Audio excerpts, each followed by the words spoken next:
And I am live. Hello, Iris. Darling, you the first one here? Cool.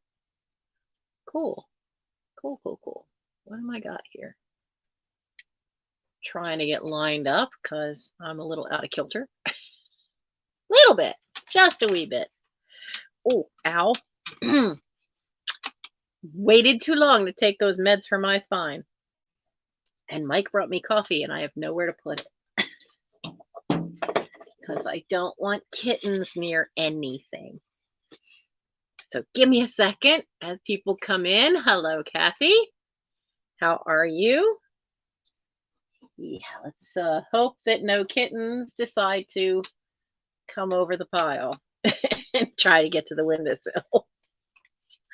Oh my goodness. Let's see. I have to get in. I have my other phone with me tonight so that I can actually like see the chat easier. Get in. Oh, I have my other phone with me tonight. Got to get that sound down. Hello, LJ.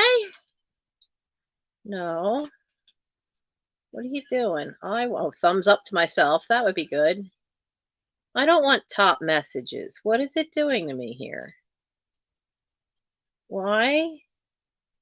Chat filter all messages. Oh, so it's doing it on my channel now too. I've noticed that some channels, it has this weird things where it says top messages or all messages. All messages is live chat. Other channels, it hasn't done that to yet. It's apparently, it didn't do this to mine last week, but apparently it's doing it to mine now.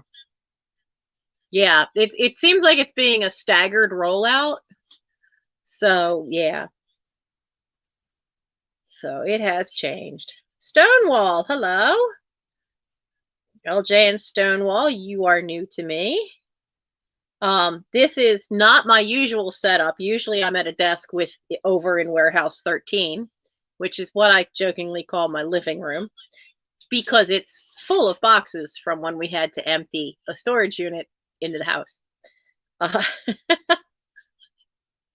I hope not, Kathy, that the cats will go over because, oh, hello, Fiona. Hello, darling. Because Mike brought me coffee and my water bottle's over there because I don't want it. I don't want that mocha mint coffee from Wawa here.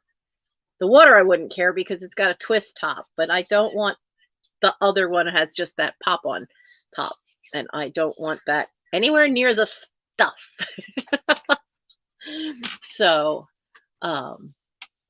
Sherry Edwards, hello. Oh, you have watched LJ and are usually lurking. Well, welcome to the chat. I'm glad you're here. I do think I need to drop this 2 notches. That's better because it's hurting my eyes. I guess from all the dust I've been kicking up, my eyes are really been bothering me. And the house ate my wallet. It's been a week now. We're sure it's here. I had it the day after we moved everything back from Philly Flippers. But we haven't seen it since then. The only thing we could think of is maybe I left it in the back of the Uber on the way home. But Mike and I both swear we saw it here, but either the cats took it and used it as a toy, which at that point then we'd find it. I didn't put it through the wash because then of course we'd find it. But without it, I don't have my bank card and I don't have any cash.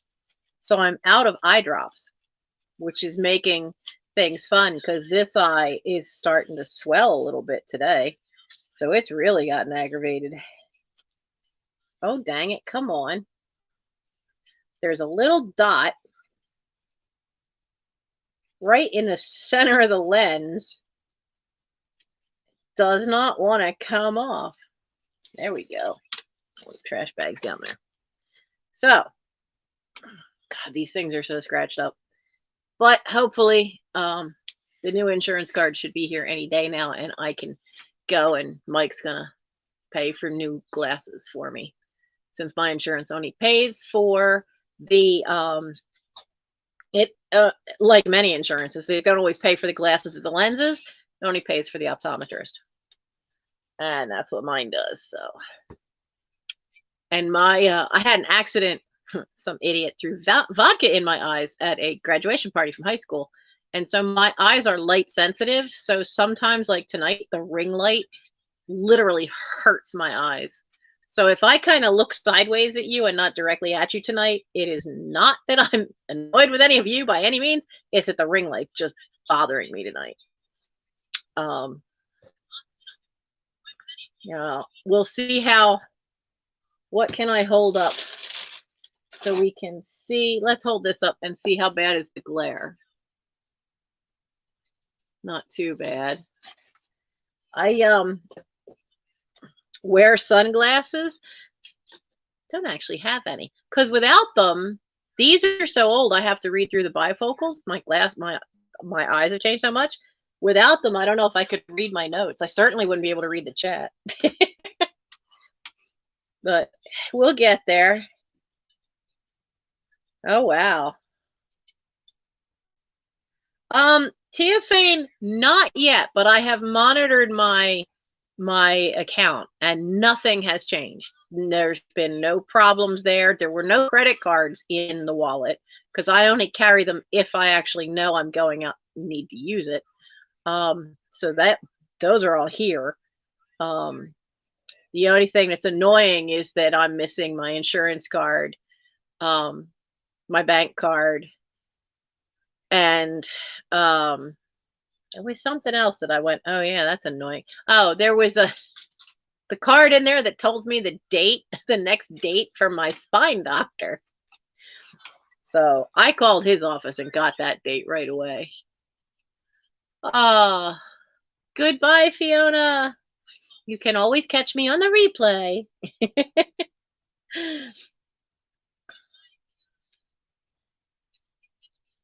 Yeah, still couldn't find it. Nora's here.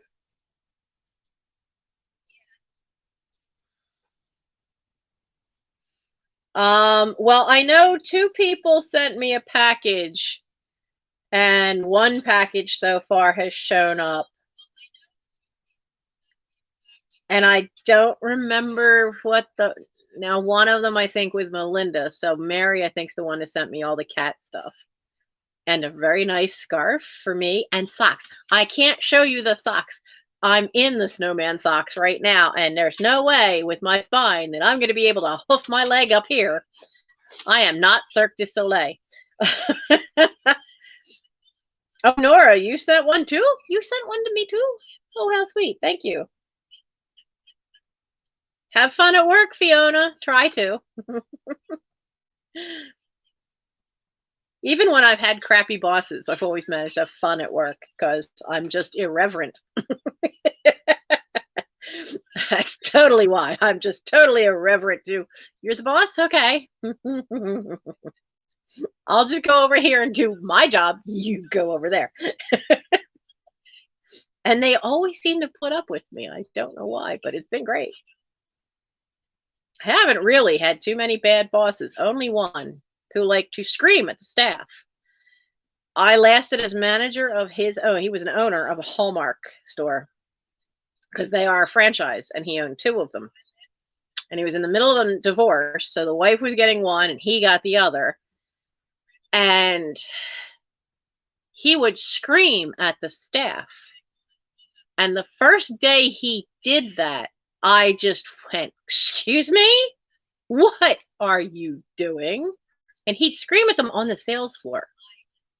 And I said, first off, you hired me to be manager. If you have a problem with any of them, you tell me. And if you're going to scream at anybody, you scream at me. And you certainly aren't doing it out here because, look, there are customers leaving because you raised your voice. You can't do that in front of the people who want to give you their money. That he understood. And he never screamed at the staff again. He'd scream at me, and we'd go in the back. You could still hear him, but it was not on the sales floor. He was a piece of work. Oh, Mary sent your package for me. Okay. So, all right. So, I don't know that we have too many Sherry's here. I tried to publicize this anyway. I'm trying to get better at that. And then I realized I work so hard to get stuff.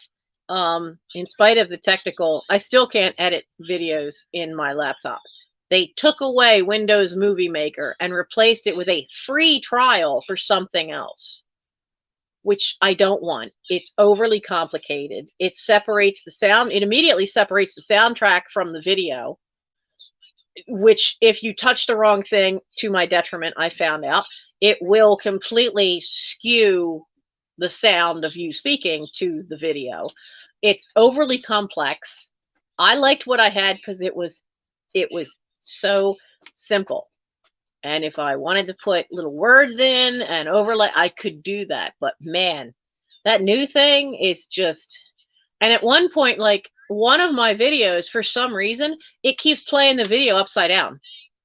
I don't know why. That one particular file is upside down. And it won't, there's no way to rotate it or anything. And it's driving me nuts. So I ended up having to post everything.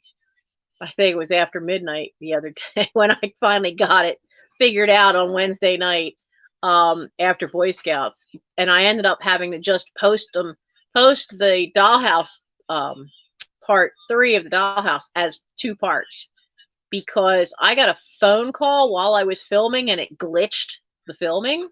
So it broke it off. And then I wasn't able to edit. There was some superfluous stuff where I got long-winded and I wanted to edit it down and I couldn't, because I hate when the computers do an update like that and they actually take out a software that you use and then replace it with nothing, because they didn't give me any kind of movie maker with the update. Now they gave me a free trial to be able to buy something else, and it's just a nuisance. So I ended up trying to refilm the preview for this, and then ended up forgetting things because I forgot to add the 1930s Minnie Mouse. There were a couple other things, but that was the big one, that I didn't add Minnie Mouse. So so that went up on, a picture of her went up on Instagram. So I'm trying to make sure they get publicized more, but it's going to be a challenge if I have to do all this stuff as one run with no mistakes, especially as I'm doing a shop hop on February 19th. Trusty Huckster Mercantile is doing another shop hop, but the list of people this time is huge. You can start shopping at, I think, 2 in the afternoon and go right through into the evening. There's a lot of people. This is an ambitious shop hop to have so many. But the odds of me being able to do a 25, they're supposed to be 30-minute videos of our sale, but I always try to cut mine a little short to give everybody a chance to have a break. So I need to do at least 20, 25 minutes, but now I'm going to have to try to do it all in one shot with no edits. Unless I can figure out something before then to have my editing software back. Oh, the ringtone. Oh, that's right. That's right. The Doctor Who ringtone went off. Oh, yeah. I searched for that because I've had the old school James Bond theme as my ringtone for a couple of years. So when I got the new phone, I'm like, I want something different. So I searched and searched and finally found that one, because there's so many different Doctor Who ones. But I really like that one. And then for my son, he has a ringtone all his own. It's just called Jack Sparrow. So it's that music from Pirates of the Caribbean every time you see Jack Sparrow. He's got his own kind of theme music. So since that very definitely fits Mike's attitude towards life, he's got that as a ringtone. So, hello, Retro Ruby. How are you? I'm looking down this way because it's just easier to see the chat that way. Usually, if we're over in Warehouse 13 in the living room and I'm at the desk, I can see the chat on my laptop. But out here, there's more space for me to have the things for the sale, but there's no room for that laptop to sit. And out there, it's set up so that the camera can sit up on this little shelf just below and in front of the laptop. So that way I'm always looking up. So this is a little different setup. I think we're going to have this as a setup for a little while longer. Probably, I would say at least, let's just say the month of February. I don't want to say 2 weeks and then have it not happen, but let's just say the month of February. Because it's most likely that's what it's going to be. But I have a lot. I have done something I haven't done in a long while. I filled the page. There is a lot of little stuff on here tonight. If you are new to my live sales, hello and welcome. All prices are without shipping. Shipping is separate. Shipping is done through Pirate Ship, so that usually helps lower the cost for you. I am shipping from Chester, PA, which is just smack in the middle between Philadelphia, PA, and Wilmington, Delaware, along that I-95 corridor. We actually are a city that goes back to the 1600s, and we are where Penn actually landed. Not that Penn's Landing tourist trap that's in Philadelphia. So, a little about me. I have inherited 3 different estates. Most of it now is all in one house because if you see the videos, I recently moved back about 112 boxes back into the house that all mostly came out of one room, because that's the black hole challenge room that I need to make into an office. And then I got hurt and damaged my spine. So for the last year, the journey's been bumpy. So, but because Philly Flipper, who is another great YouTube channel, he's learned a lot about what items are, and he does things and sells on eBay and Mercari. He does a lot of his clothing on Mercari, and he was moving to Florida, and he left on Monday for Florida, and we wish him well. His channel will continue, but it's going to kind of take a little bit of a hiatus right now while he gets all set up down there. So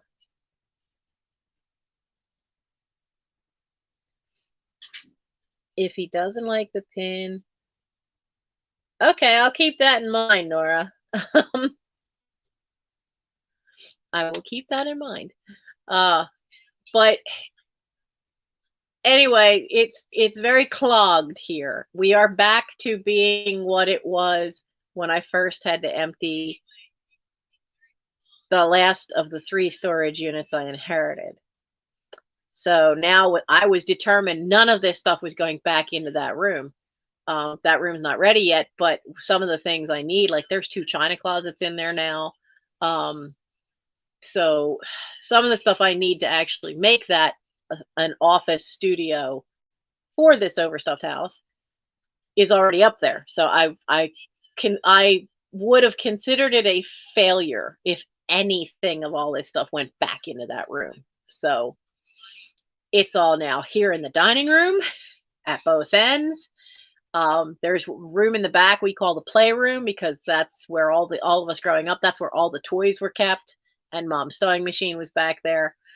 So that's always been called the playroom. That is to the ceiling. These are 9-foot ceilings. The pile back there is so high I cannot get to the top of it. I will have to bring the step stool down from upstairs, or else get Mike to grab me boxes off the top. But we're in for quite the ride going through all this, because my mother was a professional seamstress. She was really into crafting. I was really into crafting. My grandmother was really into crafting. My grandmother sewed. My great-grandmother sewed. She actually had a shop in Norwood, PA, so she was a professional seamstress, and I realize I'm wobbling the ring light with my foot. So there's a long line of sewers and crafters. And we're going to see a lot of fabric sneak into things, or vintage patterns and crochet patterns, magazines. I never know what I'm going to find given what box I open. So if a sale is going to have a special theme, it will be advertised as such, because now that I have a little more space, I will have some space to actually start measuring fabric and setting it aside so that we can have a fabric sale soon. Right now I have 1, 2, 3, 4, 5 yardages of fabric, and that's not enough for a whole sale. Look, I'll show you. It's right there. Dalmatians, weird little kitty cat paws, some kind of teal thing, and I don't like teal. This one looks like upholstery, and this one is slightly fuzzy. It's like a leopard print. So, but that, you know, like I said, 5 does not a sale make, but that box says costumes. There's a box below it that says fabric. So we'll have one soon. Let's see. What else do you need to know if you're new? My email is in the camera's that way, corner of the screen. If you have not bought from me before, I do need you to email me your name and address for shipping, and I need to know the email for PayPal. I invoice through PayPal. And if you don't have a PayPal account, that's okay. As long as you have like a credit card, you can pay as guest through PayPal. So that's fine, because that's how I do my invoicing. And I think that's about it. Let's start and have some fun with this, because it really is quite a different mix. And there's a few things that people specifically asked me to bring, but I don't remember who asked me to bring those things to know if they're here or not. Because I don't remember who wanted the wood craft pieces, and I don't remember who wanted the Viking boat. But we got plenty of other fun stuff. Stonewall, yeah. Oh, yeah, it's been a while. It's been a while, Stonewall. I haven't seen you in ages. Because I remember you used to come when I first started the channel. And I'm really hoping, now I changed it. I originally said I was really hoping to get to 1,500 by May 28th, because that would be the 3rd anniversary of the channel. I think that's a little ambitious. Because I don't think I can get that many subscribers in that amount of time. So I'm adjusting it. Can we try to get me to 1,300? That's 170 people. We can get me 170 people between now and May 28th. Then I want to have that slumber party that I never got to have, because on my 1st year anniversary was when I fell. Right before that, I was flat on my back for that. Couldn't do anything. And when I hit my 1,000, I still was not, they were both about the same time, and I still was not physically in any shape to be able to have the party that I wanted to have.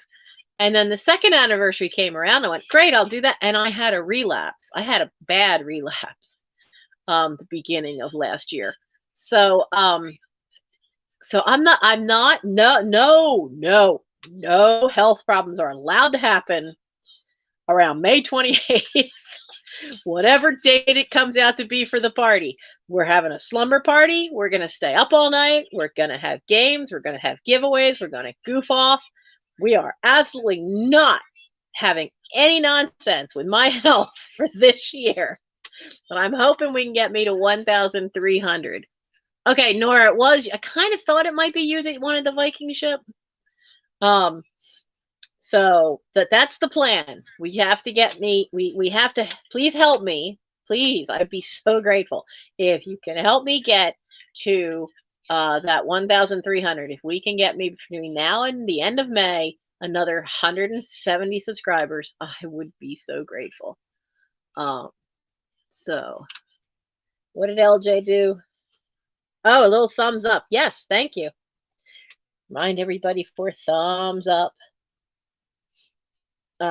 Some people may still be over or trying to watch both because Stephanie and Helen are selling tonight. They sell every Thursday night. And they used to be later, but then things changed and they started an hour earlier. And that's okay. I mean, I have no problem with that because they're both sweethearts. And there's so many of us. You know, you can't help overrunning somebody, and it's even worse during the day. My heavens. During the day, it is so crowded some parts of the day for live sales. So let's see what we're gonna start with. Where'd she go? There she is. I have something that I bought in 1984. My graduation present was to go to Florida with my sister and her husband and my mom and dad. But at least they took me to Disney. So, but Epcot had just opened and only had I think six. Only had 6 countries in it, and I remember that if we could just have stayed one more day, Spain was about to open like the next day, and we've already been here for 2 days. We're not coming back because my dad was that kind of way. So I missed out on that, but they did have India open, and this was a doll that I got. Like the little red shoes peeking out from under there. And she's really nicely put together. She does have made in India on the bottom block. I think her arms are wired because if you move one, but she's paper mache, like really nice paper mache. And look at the face. I mean, the eyes are so beautifully painted, and that's all hand painted. She has, now that's meant to be henna marks on the back of her hand, and then her fingernails are done. And she's got this tiny little jewelry piece. But she is $3. She's $3, number 74.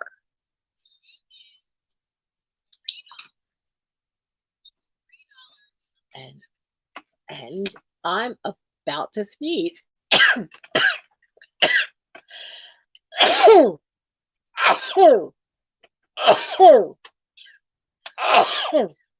Ah.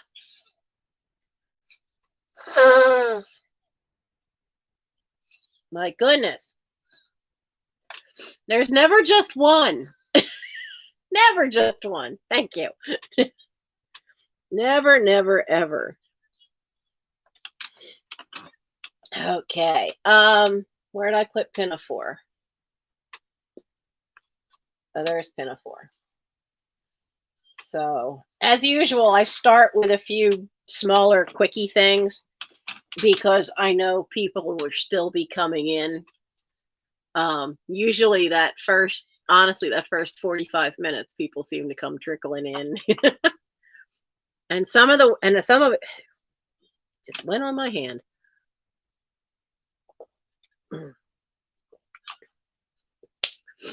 It's the only coffee I drink. I'm not a big coffee drinker. And honestly, this is probably more sugar than coffee. But I do like their mocha mint.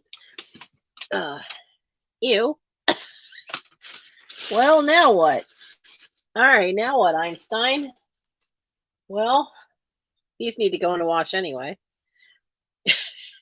Use my gloves. These are my fingerless gloves that I wear to keep warm. I'm going to actually turn the heat on for the sale tonight. Okay, I have, because I have so much Gilbert and Sullivan stuff. I collect it. This one, I honestly don't think I ever read. I wouldn't need to. It's Gilbert and Sullivan's HMS Pinafore, and it's the libretto. Now, I like that it says unabridged, because there's a couple of lines in there that sometimes they cut out and they shorten the show. The show's already short. They don't need to shorten it more. But the Gilbert and Sullivan operettas really are the precursor to what eventually became Broadway. And I have this lovely little libretto. It's a Dover Publications, Dover Thrift Edition. And you can get all the humor of reading through the words of the songs, the lyrics, and all the dialogue is in here as well. So it is quite funny, because Pinafore pokes fun at the naive idea that love will level all ranks, and at the same time points out some of the snobbery within British naval traditions. Especially as Sir Joseph, they make a big deal of he's Lord of the Admiralty, but he's never, ever, ever gone to sea. So he's poking fun not only at this naiveness which was very popular in books that were coming out at the time and music that was coming out at the time. Oh, but love levels all ranks. Well, it doesn't level them as much as all that. And he pokes fun at that social mores idea, but he also pokes fun at the Navy, which, since my dad was a Navy man for the Americans, I always found that amusing. So this one is, I need a number. Got my numbers up here because Aragorn, it's always Aragorn, kept trying to steal them. So this one is, it's $2, number 67. $2, number 67. And as I said, I honestly don't believe I ever read this one, but I have 2 copies of the score.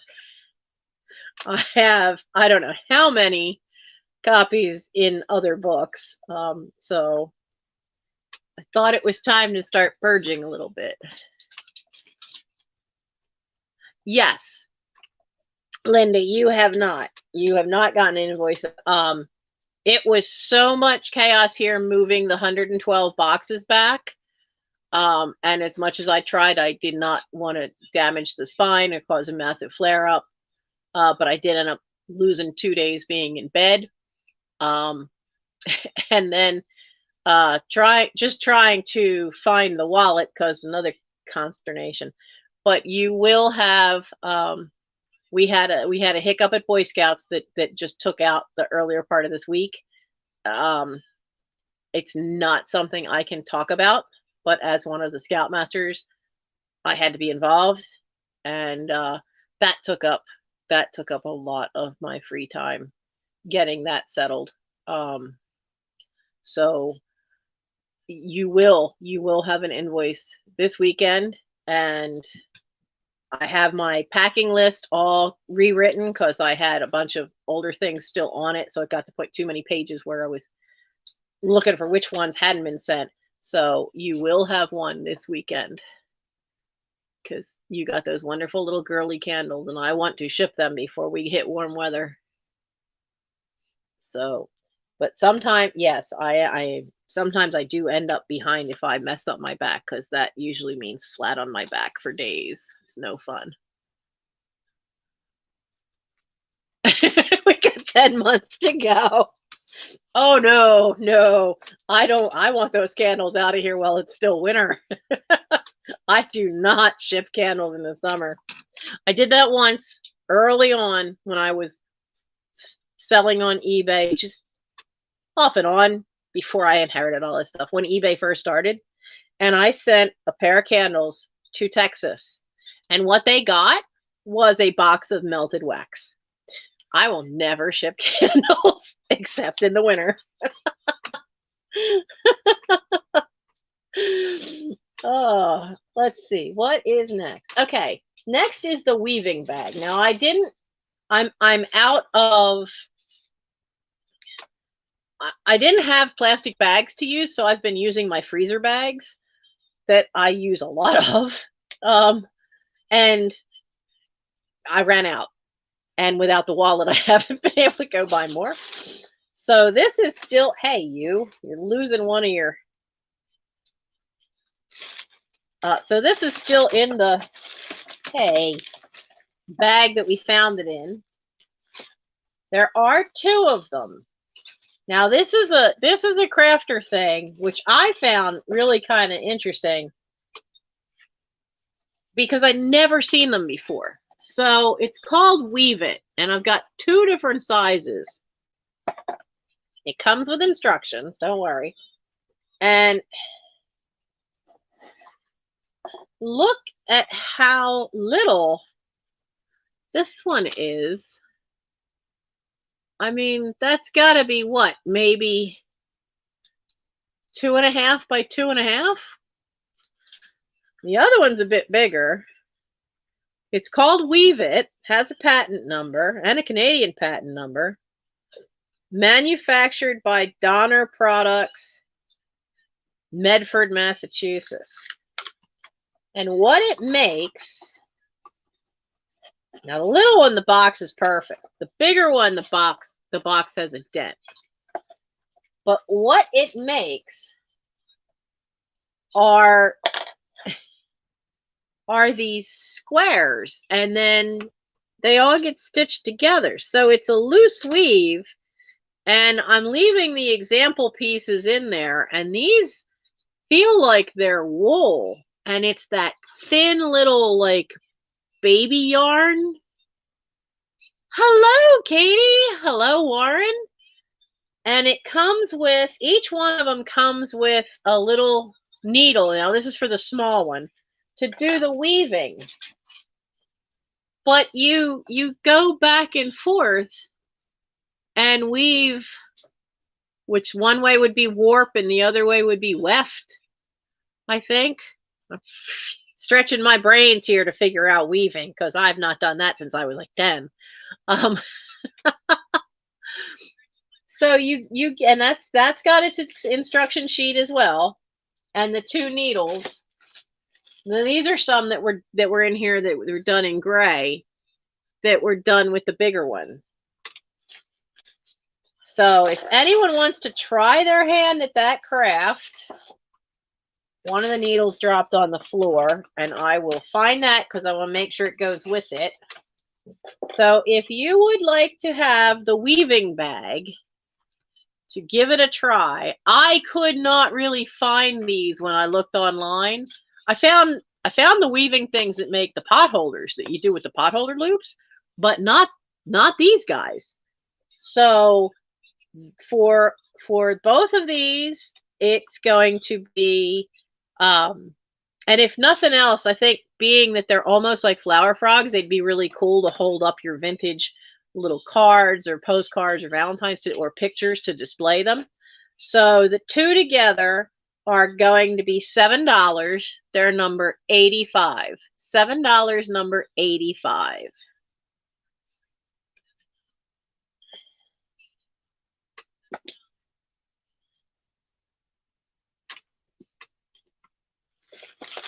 You know what's really weird to me is I put a number up, and on this camera, it looks backwards. But on the phone over here, at least it's looking to you guys like it's normal. And I see somebody, Warren.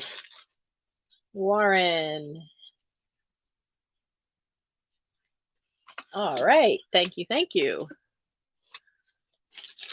Okay, we're gonna put you up here carefully. Stay on top of that, because that's a gift to somebody under there.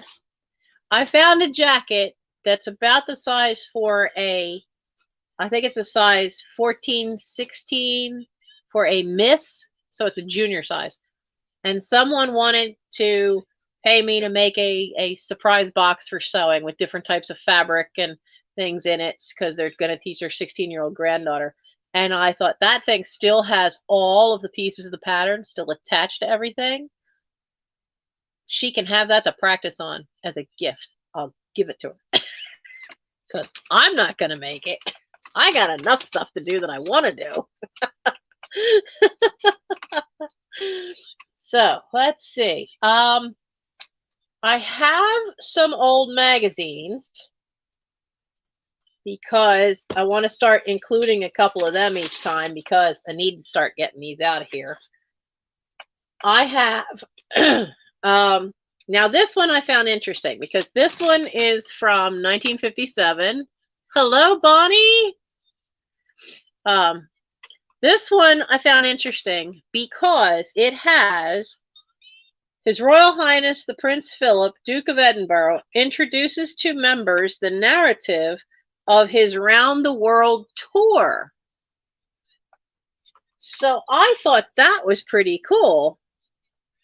Now, mind you, I mean, there's great graphics and ads in these, but I really did think that it was pretty. Look at the old projector. I really did think it was cool that it had the Duke of Edinburgh's tour in here. There's a big thing about California in here. Where's the picture of the Duke of Edinburgh? Come on, where are you hiding? California's escape to the desert.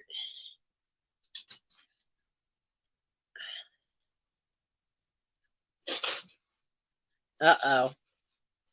I hear feet. I hear little kitty feet.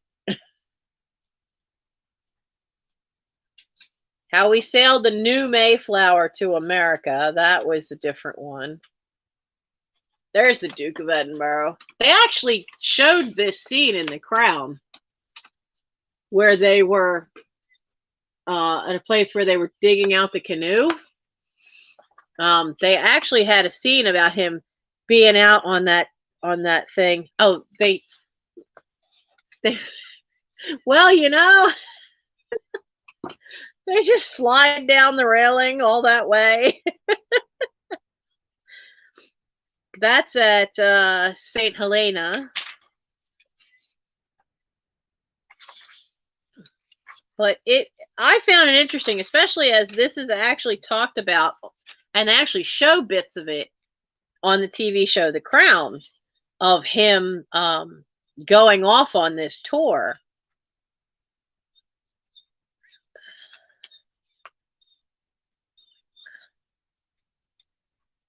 This was another scene. There's a picture here. This was another scene I think they showed in The Crown of them playing games on deck.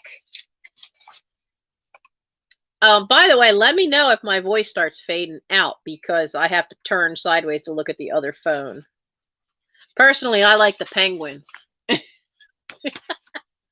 So this is from November 1957. And this is only going, now there are color pictures too, so it's not all black and white. But this is going to be all of $4.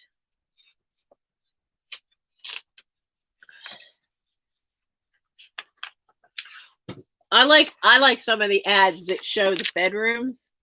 You can see how they decorated back then. So this is going to be $4. It does have, I mean, it is showing its age. You can see it like down here where there's some marks from dust and age.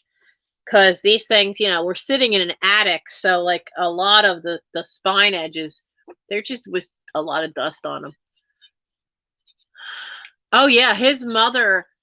Well, she was deaf, and then something, I don't know what happened, but they managed to she managed to get a lot of her hearing, most of her hearing back. But his mother, Princess Alice, was an amazing, amazing woman. But this will be $4 and it's number 49. $4, number 49. I found a lot of parallels with the Duke of Edinburgh's life and how he was treated. I didn't write a number down here. There we go. With Prince Albert, who was Queen Victoria's husband, because they kind of treated him pretty crappy too. It seems like if it's a woman, they're fine, but if you have a male consort to the crown, they just seem to like have stupid attitudes of, oh, he's trying to run everything behind her back, and it's like, you still need to give them something to do, you still need to do that. With him, they sent him on that tour. With Prince Albert, they gave him the Duke of Edinburgh also handled her coronation and was the key reason it got televised. Prince Albert, they gave the Crystal Palace and the celebration of the Empire. He was the organizer for a lot of that. And then one of the celebrations around her Jubilee, I think, he also handled all that. So, and that was, well, not only that but they looked down their nose because he was Greek. And with Prince Albert, they'll find a reason. That's all it is. They'll find a reason. They looked down their nose at Prince Albert because he was from Saxe-Coburg, which was part of Germany, and they had no reason to look down their nose there because there's enough German blood through that family tree, and for the longest time they spoke German, the royal family, like for over 100 years spoke German. So they don't have room to talk.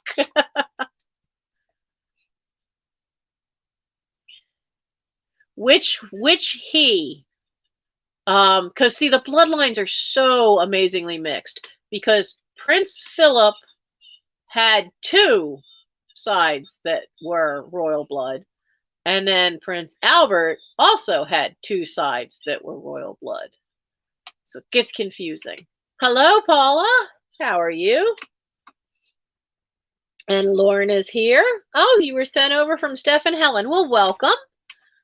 So I hope you enjoy this. It is quite an eclectic mix tonight, simply because it's what I inherited. A very big mix. Some vintage, some antique, some newer. Newer as in pre-2000 usually. The other National Geographic magazine is June 1958. It has a new volcano burst from the Atlantic, map and illustrations and color. Europe with a racing start. Belgium welcomes the world. The high world of the rainforest. The cool part about these is that, you can you can easily, just use these as ephemera. Absolutely can use these as ephemera, because these aren't in, man, those old Argus cameras, those suckers are worth money. I like things like this. These old cruise line ads always have such cool graphics. Now, that actually was graphic by an artist called Villemot. It's probably Villemot without the E pronounced. I've heard of that artist. It's a French artist. Oh, look, when Frigidaire dishwashers came out, and you could get one in pink because everything was pink or pale green. Let me see if I can find some of the color images. I'll show you, just leaf through quickly. Now, these are all amazing illustrations. That's not a photograph. Now, that's a jumping spider. That particular one doesn't say where. Like the whole page opposite talks about jumping spiders. Jumping spiders are all across the country. There are 2 TikTokers who they have jumping spiders. They raise them, they breed them. They're amazing little things. I don't like spiders. I'm afraid of most of them. But those little jumping spiders are just like a quarter of an inch long. They're tiny little things. So I don't mind them. I liked this one. And while it has a very stylized Black Widow, it's got this cool tree frog. Gritty, I don't mind them because they're tiny. And I know they're not poisonous. I can deal with them. And I can deal with daddy longlegs. Because again, I know they're not going to bite me. They're not poisonous. Every other spider, get it away from me. I want nothing to do with it. This is a sleeping Erato butterfly.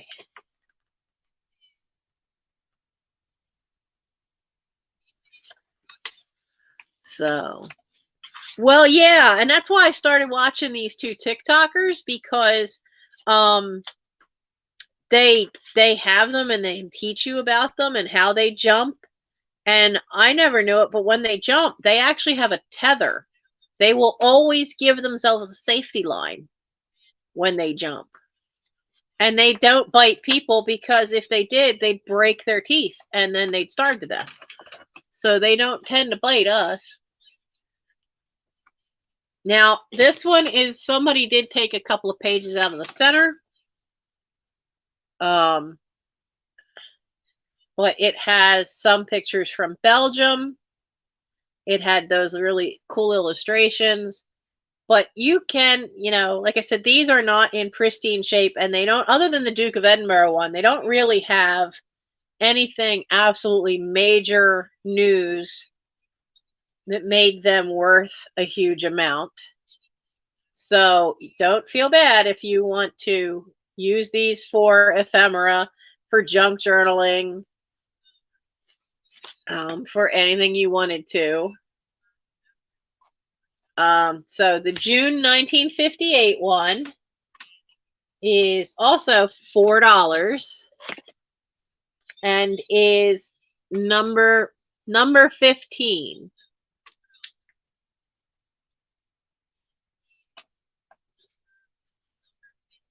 Whoops. Okay, we're gonna put you under there. And we'll do my last 2 magazines real quick. Oh yeah, the world was far more mysterious, because it was, it took, I mean, it may take a week for you to get all the news. Excuse me, my throat's drying out a little bit. Unless it came across the wire, and that was telegraph or radio.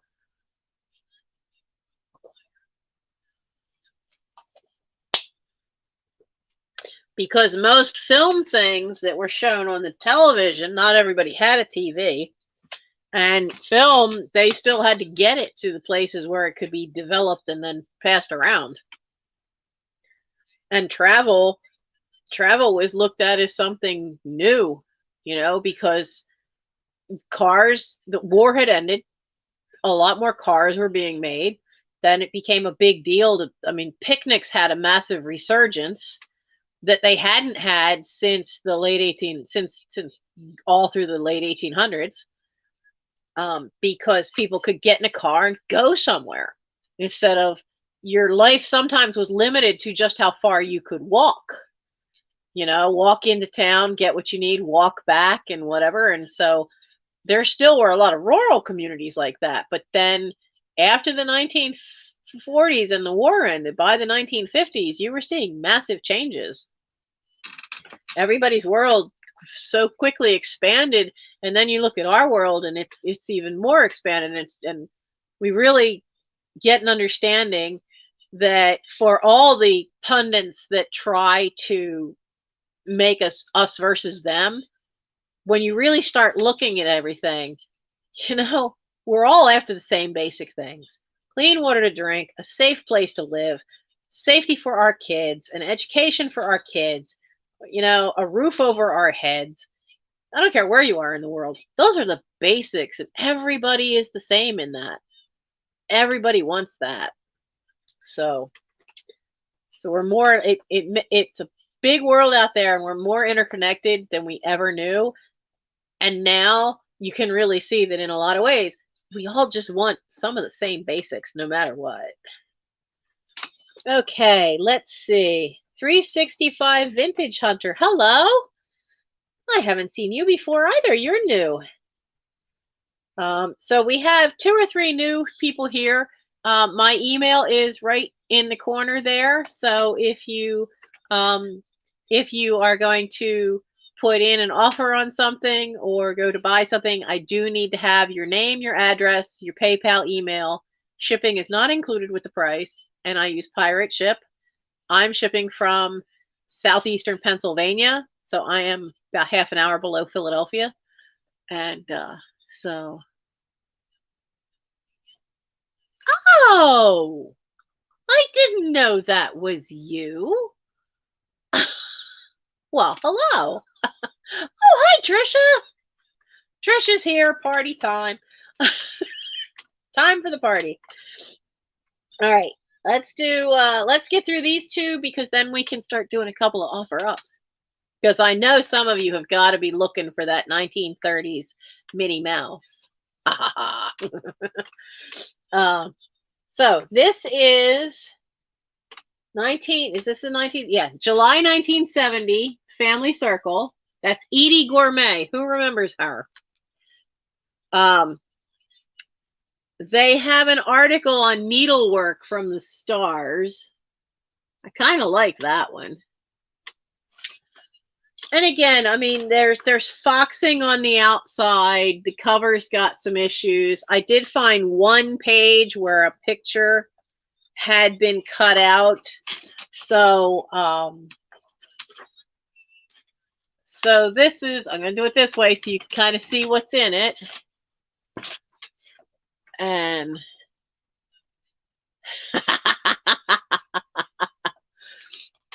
giant play farm animals. I've never seen that before. But then in 1970, I would have been, July, I still would have been 4 years old. But we didn't have those. Yeah, I'm pretty sure we didn't have those. So, of course, you've got all the fun ads. And sometimes these little ads are just crack me up. So you have them. I love when they show clothing on them. And, of course, there's always recipes. There's a story by Dick Francis, no less. Huh. Little pull-out ones, more recipes, more ads. David Frost. I vaguely remember him. I do like when you get to the clothing. Those are fun. Now, I have to admit, I would wear that. I think I would want the skirt a little less yellow, but I would wear that.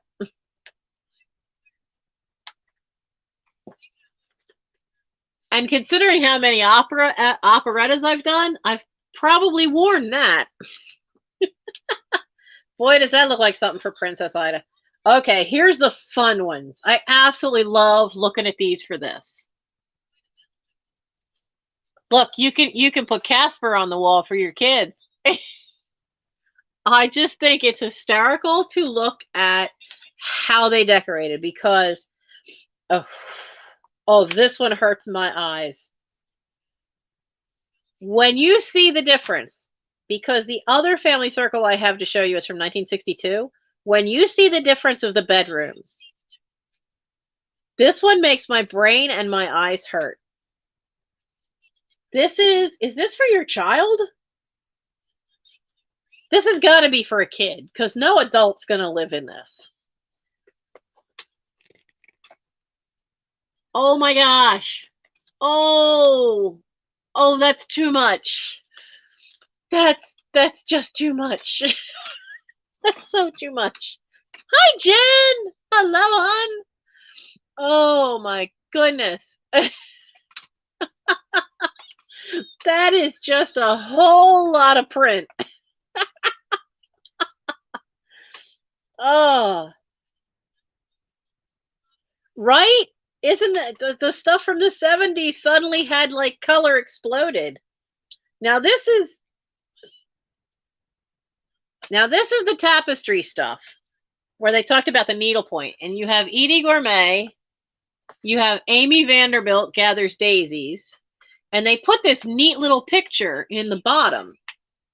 They have a little blurb of who they are, and apparently all of these women like to needlepoint. This is before Rosie Greer came out as a football player that liked to needlepoint. I'm just really well read, and because I was the youngest and I was born with a heart murmur, I got shipped out of the house every time an illness came into the house. So from the time I was born, if there was, a house full of kids, a cold will go through. But they wanted the heart murmur to heal, because every female we know from my great grandmother down, every female in this family on my mother's side, including my female cousins, my nieces, my great niece, we've all been born with it. I didn't grow out of mine. Mine was a little worse than at the time when I was born. So they told my mother, don't let me stay home if an illness goes through the house. So I got sent to the grandparents, to the great aunts who were living in, their parents' house. And some of the stuff was still from the 1900s, early 1900s in that house. So I got taught and got told a lot. And it was like walking into a time capsule at my great aunt's house, because all the furniture was like 1890s. So was the wallpaper. So yeah, and this kind of stuff always, the social history stuff always has fascinated me. What was in their day-to-day lives.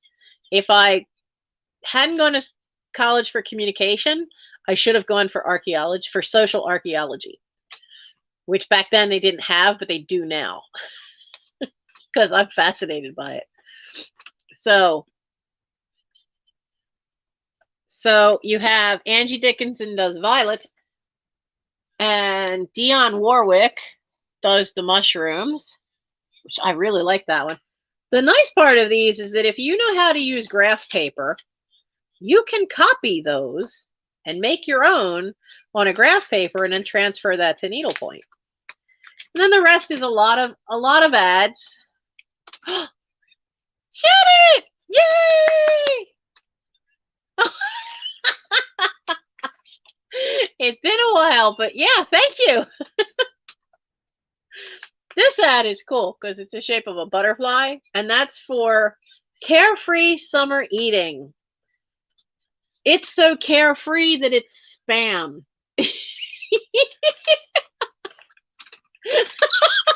LJ, I had not thought of it that way.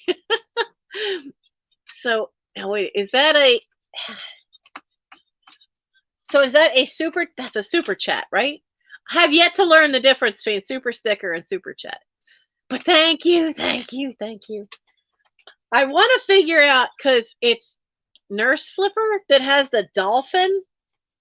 Look at the ad for Minute Maid. Oof. And I want to know how to do that. So this one is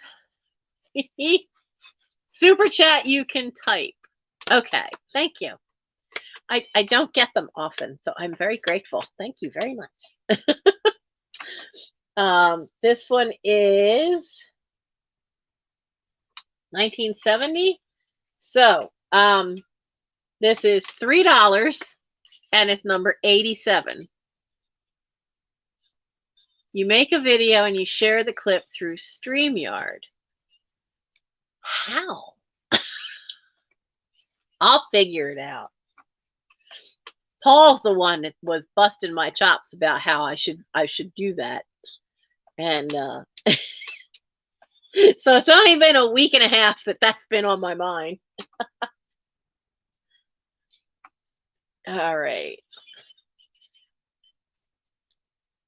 There's a button down there to share a video clip. Really?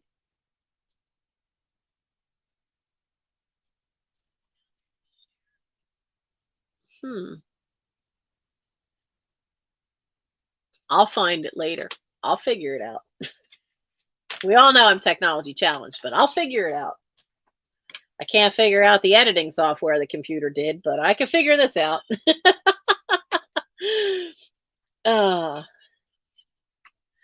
So the other one I have is a little older.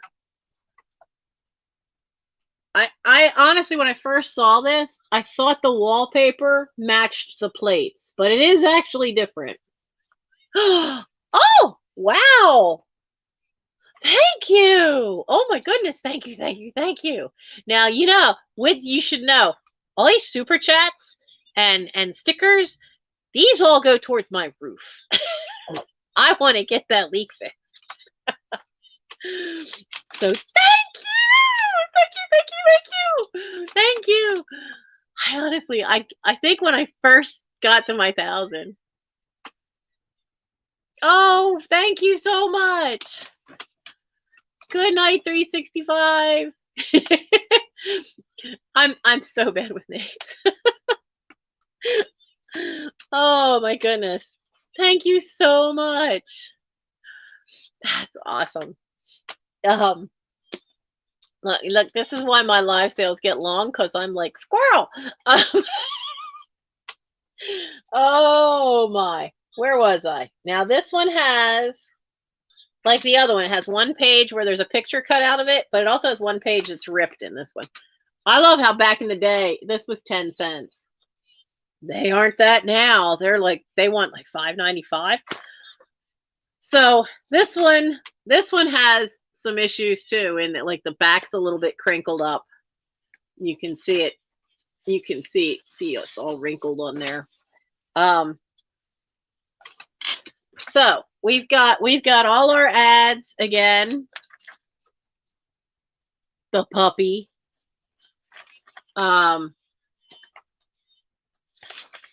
I like the doll in that one. That's cute. Where is that picture? I wanted to show you guys. Of course, they all have recipes. More ads. Some of them illustrations. Some of them photographs. But there was.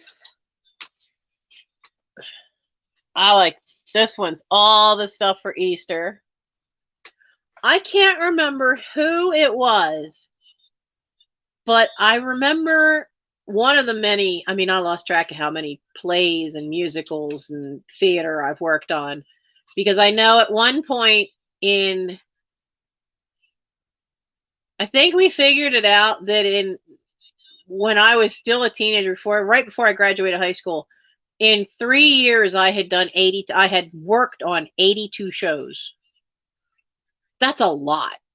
I used to go every work Sunday for the season at Players Club in Swarthmore, so I worked on the sets for every show of the season. I was stage crew on most of them. I was in a few of them, or I was sound crew, and this is all before I graduated high school.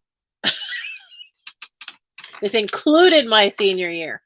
But somebody had an ad, and I don't think it was this one, but it was a vintage ad like this, and it was part of her Easter decorations. She had it framed. And that's just such cool colors. But it was at a cast party. Somebody had it framed and we were doing a show around Easter. Cannoli. All right. So you've got all these great images. Here we go. I love the clothing. Look at that. Everything looks classier with gloves, right? Everything just looks so much classier when you got the gloves on. I don't know about that hat, but you know, that's a nice outfit. Nowadays, you'd probably change the way the jacket's cut, but you could still get away with that outfit today. Now, okay, so now, remember I showed you the kids' bedrooms from 1970? These are the kids' bedrooms, not even 10 years before. What, this is 1962, so 8 years before. Honestly, these look so much calmer than those ones from the 70s. The ones from the 70s, your poor kid must have been like hyperactive, bouncing off the walls with all that. And it's funny, it's like you look at these now and you're immediately, at least I'm immediately looking for all the knickknacks, the glass, the pottery, the porcelain. I'm looking to see what they've got on the table. I mean, there's a nice little barware set of glasses here.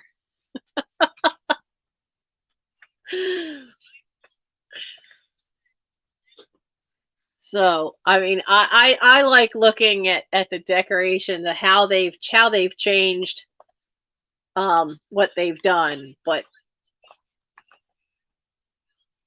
there is a lot more, and notice there's a lot more color stuff, color illustrations in this one than in the other one. And there's the page that's torn. But I've noticed something too, is the paper in this one is different from the paper in the other one. This is more like paper it's just the way that it seems denser, so color doesn't bleed through when you glue stuff down if you're going to use it for junk journaling, because you have to watch, like some magazine paper is so thin that when it gets wet from the glue, the image from the other side shows through, and that doesn't happen with some of these older ones. So this one is $3. And if I can get my little, tearing it apart with my thumbnail. I need to make up new cards. So the 1962 family circle is $3 and is number 72.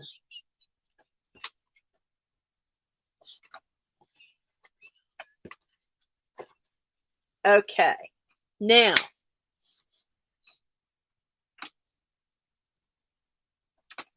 Nancy, write the number down, duh.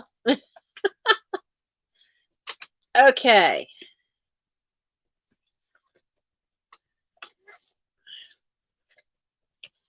We're gonna do 2 offer ups because I couldn't find the price. I found my notes on this, but I couldn't find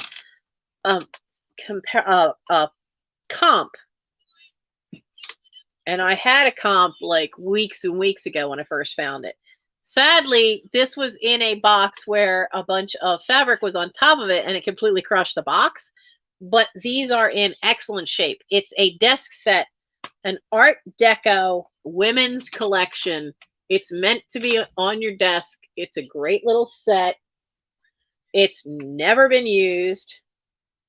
Now there's a little scuffing, a little bit to the covers from them rubbing against each other, I think, because we could hear them shift a little bit inside the box when we moved it. So I don't know how many times that happened, but it had to be quite a bit.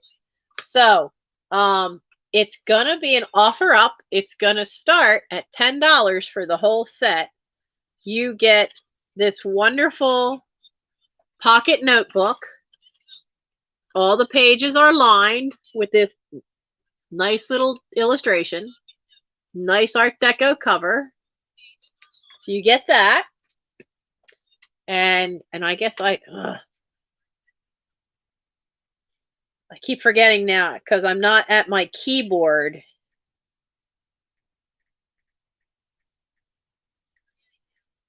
There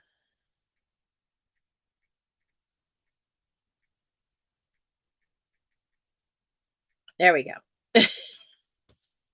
It makes it harder. The other thing it comes with is a birthday book. Now, a birthday book is usually where's the first day? Now, this one's a little different because some birthday books are very small and they only have, like a page, and you've only got room to write 2 or 3 names. You got plenty of room on this one. So every month has a great picture like that where it's some kind of decor. But look at all the space. You've got plenty of space for each day to put stuff in. And then you get these great Art Deco images. I like the one with the tea set. But and then you get, every page has a little line drawing, but then you get these great color plates inside. Every month has a color plate. Here's the one for November. I hear feet. Why? Excuse me, young lady. What are you doing? I gotta rescue her. What are you doing? Come here. Arwen, you are not going to pester the doctor. No, no, no, no table. No table, young lady. Go up on the tower. Go. No, nope, no, stay, stay. No, no. Nope, no.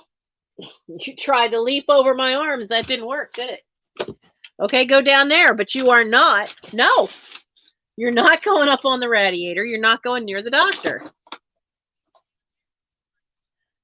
Now you're going to go rip the plastic off the front window again, aren't you, you little brat? Oh, my goodness. Yeah, she has been pushing the limits with the doctor. The doctor is tolerating the boys better than she was, but she's never liked another female cat being anywhere near me, and Arwen keeps pushing it. She keeps trying to get close to the doctor, to lay next to the doctor, and now she's gotten to the point just in the last 2 days that when the doctor takes a swipe at her, she's now treating it like it's a game and swipes back, and then they start fighting. This is a problem. Really, really, really wanted to get her adopted out of here. So I'm really disappointed that 6 adoptions have fallen through, and I have not been able to get her and Frodo new homes. Because people just don't call me back, or they say they were going to come and they didn't, unfortunately. The worst one was the couple that wanted Frodo. The kids loved Frodo. The grandmother saw a black cat and went, no. So, all right, this is the other part you get. You get this nice big address book. Now, if you notice, they've all got somewhat the same cover this way. But the address book is kind of wide. And if my hands would work, it's set up like this. So you have plenty of room to put the name, the address, the telephone. That's what it says in the corner is telephone. But there's enough lines here. You could also probably put the email in as well. And this one, let's find a spot where this one also has these great color plates in them. I mean, these color plates are just so cool looking, and I love the fashion in them. The 1920s fashion is really, really cool. And I see Nora in for 10, Warren in for 11. This is my favorite one of the plates. They're at the pictures, but do you see who the picture is? Made to look like Charlie Chaplin. So I think that's really cool. I like that one a lot. So I see, oh, Marilyn's in at 12. This is the one at the letter L. I mean, honestly, these are just so cool, and they'd be worth framing on their own. But it is and this is so 1920s, because I had to explain to some scouts once, just because cars were made does not mean horses stopped being used right away. And this is a perfect example, because the police officers on horseback, and then you've got that great car, because cars were, in the beginning, you had a few trucks around, but for the most part, cars were for the wealthy. You know, even in Downton Abbey, only the wealthy and then some of the businesses had vehicles. But these clothes just blow me away, because somebody did their homework. These are accurate. Somebody did their homework when they did the illustrations. That's I think that's honestly the biggest thing I love about it, is they did their homework. Because I used to do all the moms. I did a lot of mom's research for her for costumes. So it's nice to see them having done it. Now, this one is a little risque, because she's got a completely bare back, and the guy is in the room. That, I don't know that one would have happened in the 1920s. Not in polite society, anyway. But they are really cool. This was the only one I thought was kind of weird, because it's stylized, and look how long her body is. Boy, that's a stretched out skinny body. I see Nora. Who know? We've got Nora at 13, Marilyn at 14, Warren came in at 15, and then Nora came in after Warren at 5. So it's with Warren at 15 right now. At the Art Deco Women's Collection address book. And you get all 3 of them. It was a shame. They used to be in the box, but like I said, the box did not like having all that fabric on it. And I don't know how long that particular box was one. Getting my foot caught in the cord. That was already packed. So, hello, Iris. So right now it is Nora at 16. Nora at 16. Marilyn, are you out? So let me know if anybody is out. Oh, Warren's jumping in at 17. All 3. Lots of illustrations to them. You can see now that you can see there is a little difference in color. Whoops. Because this one was underneath. And so, but it's all 3 of them. And we are currently at Warren at 17. And I'm going to take a sip of my coffee, and then we're going to start calling it. You guys can sort it out.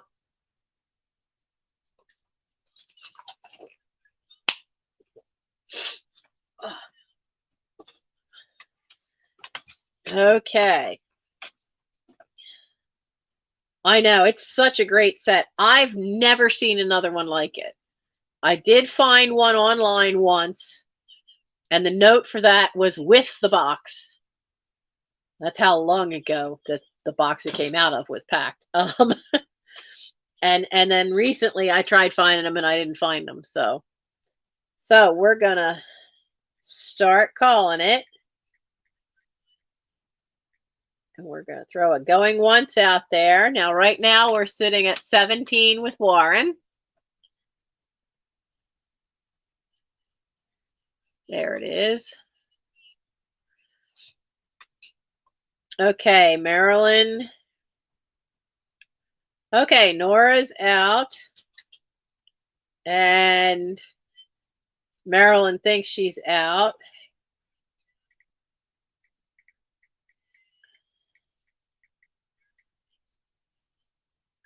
So there's our going twice. And did it show up yet? Because I've noticed I'm typing it here and there is about 2 to 3 seconds. There's about 3 seconds before it shows up in StreamYard. So sold. Okay, sold to Warren.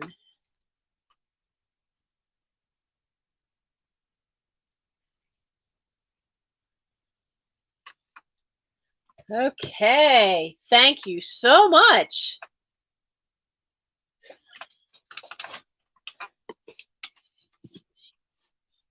There.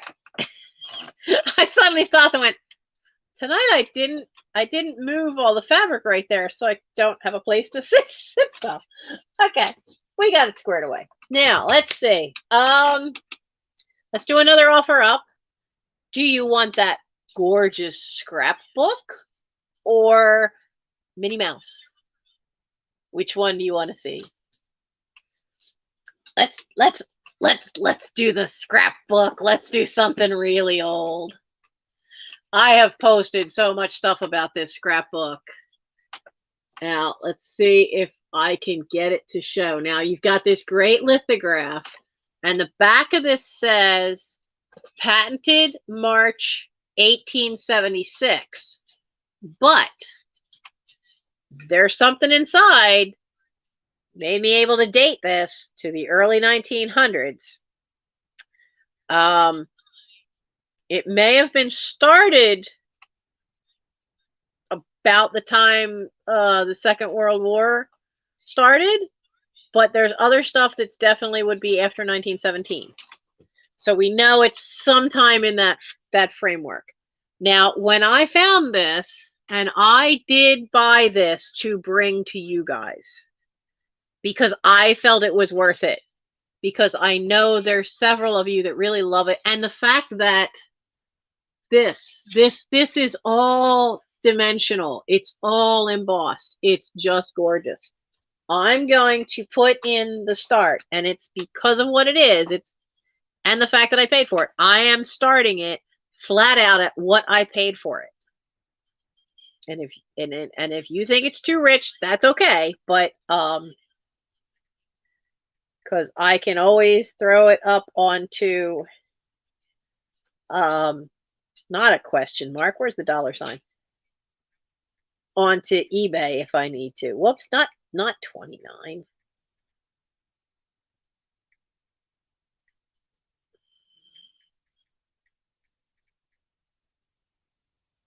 There we go.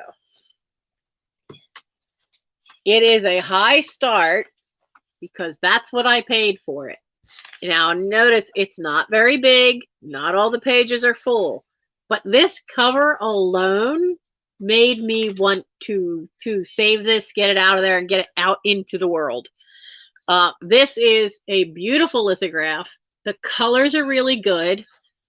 There's not, like, there was some gunk and smudging on this. I managed to get all of that off. Where this is, that is an embossed leaf right there.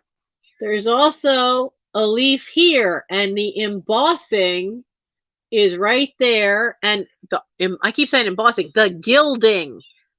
This was originally embossed heavily.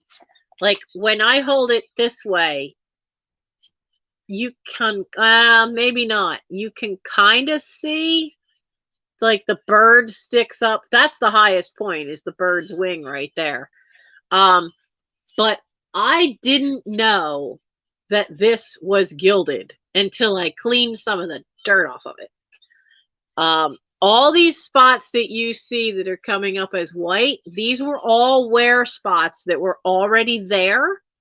But now because they're clean, you can see there's more of them. You can see the wear to the edge. But around the bird's eye has some of the gold. There's a little bit of gold gilding there. There's more on that flower. There's a little on the bird's tail.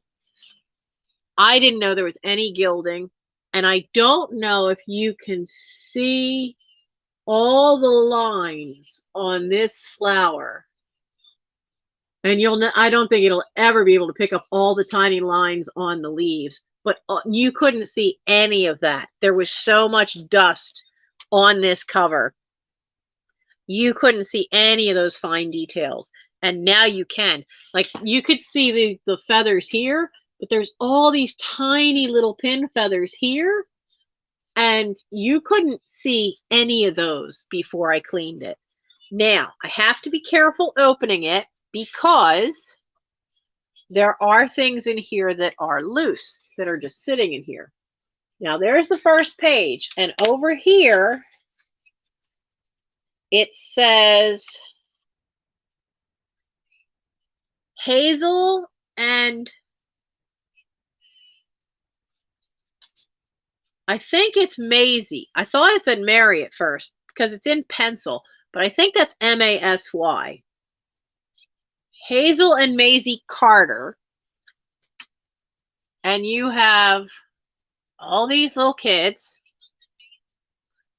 But then it gets better. Now, I think they were pretty young because you've got some things that they colored in. You've got these great illustrations. And then you get to the paper dolls. Look at the color. These are gorgeous. Absolutely gorgeous. Now, his leg is still there. It's just folded over. I absolutely love the bodice on the mother's dress. That is beautiful. I like that he has clothing. A lot of times the men don't. They apparently have a daughter. There is like the tip of her parasol has been folded over. His leg is folded over. They are from out of a magazine of some kind. Because this one, you can lift a little bit and you can see. And these are the daughter's outfits. And again, like I said, I think they were pretty. I think at least one of them was really pretty young because these are just random cutouts in different like crosses. I'm not sure. I think that might be a teepee. And then we get to all this. What do you know? And luckily, these pages are in order because the answer to the questions are in the next day's thing at the bottom. Now, I don't have a date for these, and there's a lot of them. Look at all the loose ones. All this is loose clippings. Most of them, what do you know? A few of them are poems that were in. And then there's a Santa there. And the other two pages are blank. Now, I was able to date this. Don't you escape. Come on. I was able to date it through a couple of things. One, the date on the back of the scrapbook, but none of what was in the scrapbook matched the 1870s or 80s or even 1890s. But then, like, this is the back. That's definitely a hairstyle that you're looking at into the later Edwardians. And then I found this one little thing. I love this graphic. But I found this. They kept a cheerful cherub. Now, while that little baby may look familiar, it's not who you might think. This is R. McCain. Or McCann. She started the Cheerful Cherub cartoons around 1917. She was only 20 years old. She was at the Chicago Evening Post to try to get a job as an illustrator for the ads. And she had one of these little cheerful cherubs that she just drew for her own pleasure, fell out of her portfolio onto the floor. The editor of the paper hired her on the spot for the cheerful cherubs. Now, her name was Rebecca McCann. They were so popular that Covici was the publisher at the time. They did a collection of 1001 cartoons, which included a short memoir by McCann's friend Mary Graham Bonner. The book was reprinted 16 times. That's how popular these were. And it was printed 1932 to 1945. There was also a book of her poems called Bittersweet Poems, printed in 1929. These were all done posthumously because she died in 1927 at the age of 30. So she only did these for 10 years. There is a book of the complete Cheerful Cherub that was put together. That was the one put together in 1932 with so many reprints. And these are not like the Love Is of the 70s. They're not sugary sweet. They're not super sappy. They all were ones, and the examples of them that I found online, they all were things that in the end were made to make you think in a very fun little way. This one has, when all the world seems dull and drab and every thought you have is blue, clean up your house and polish things. It makes your mind feel brighter too. So they were always little short, just kind of like giving you a nudge in the right direction. And I really thought that was super sweet. But I don't usually buy these things, and I don't usually pay that much for anything I'm going to try to resell. But this one to me was special, and it was a booth that was going. It was at this little place that was shutting down, and that Mike found in Delaware, and we went to, and they only had like 5 vendors. And I talked to, while they were packing stuff up, the person who ran this booth had passed away, and her grandchildren were packing everything up and couldn't decide whether they were going to take it to the dump or to Goodwill. And I spent 15 minutes talking them into taking things to Goodwill rather there than the dump. And finally her grandson said, well, tell you what, if you buy something, I'll make sure we take it to Goodwill. So I bought this. Because I was not gonna have this glorious cover disappear into a dump anywhere. But honestly, I would decorate with this, just having this up just for spring with this wonderful image. I would gladly have this up as a decoration in my own house. No problem. So now that you guys heard me go on about it and the whole story behind it, I don't see any offers come in, and as I said, that's okay. I may try it on eBay, but I honestly am. I really do love that cover. And I have in the past decorated with things. I got rid of a lot of that stuff because I was moving. I ended up only moving out for like 3 months, and then Dad died. I moved back in. And even that wasn't an official move. It was moving in with friends that already had a house. So I think we'll do a pass. on that one. Because I am aware that I don't have like 100 people watching my sales. So I do try to keep the prices lower, but that one I had to save it. I had to. And I think all of you can agree with me that that's something to save.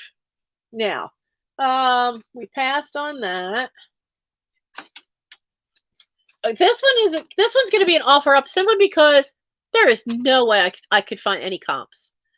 And this is going to be one that those who have an appreciation of handcrafted art are going to. Oh, you want to do Mrs. Potts? We can do Mrs. Potts because the other one is an crochet thing. We can do Mrs. Potts. Now, do you want? I have on my notes. Do you want a set price for her? Or do you want to do an offer? Now, Mrs. Potts is from the original run of when Beauty and the Beast came out. I used to work at Walden Books. One of my jobs, because I was good at it, was all those big cardboard display things that came. It was my job usually to put them together. This one was awesome. It had her, it had Lemure, it had Cogsworth, and each one of us picked our favorite when it was time to throw this thing away, and we took the parts we really wanted, which is why there's this little bit right here, because I literally took it right off the frame part, which was cardboard that had a white coating on it. So I've had this for ages, and it's in great shape except one tiny little scrape right there.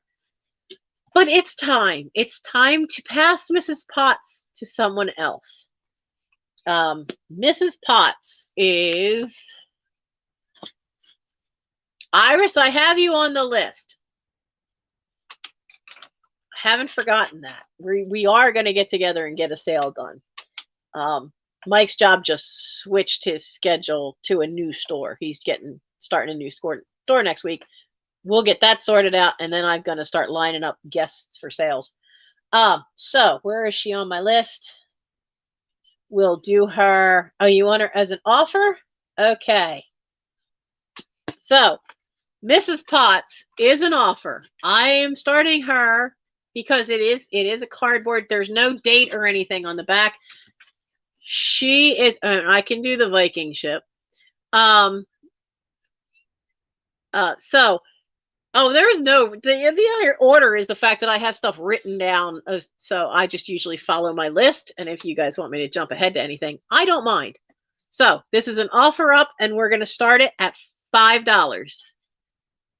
$5 for, look, you can see how the light reflect how nice and shiny it is.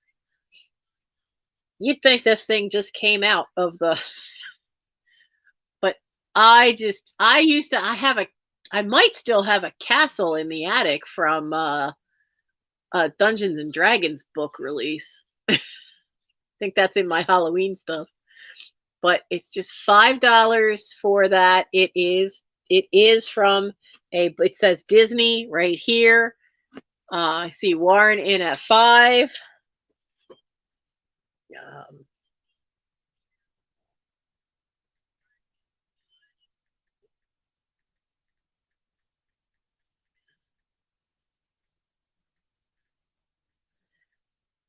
Get that in there. I tried to do it so fast I didn't spell it right.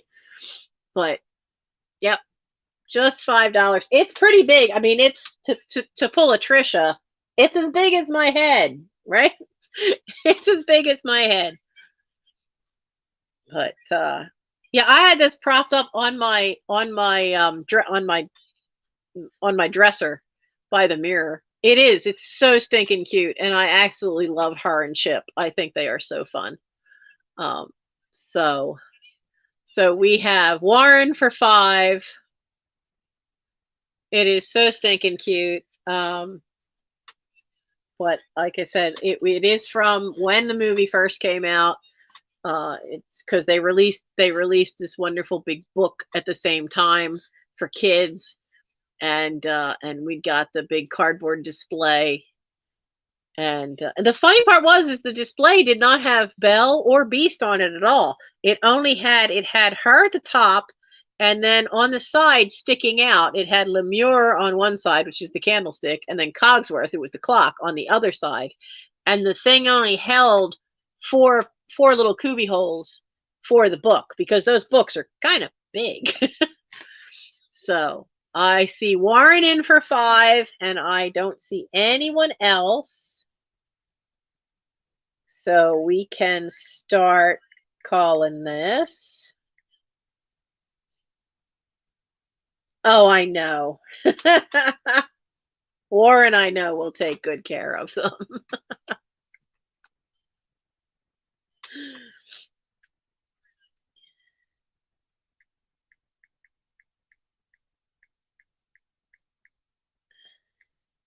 Whoops, I forgot to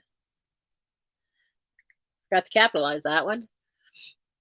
So, all right. We don't have anybody else coming in. We're going to put the sold in. There we go. Where is she?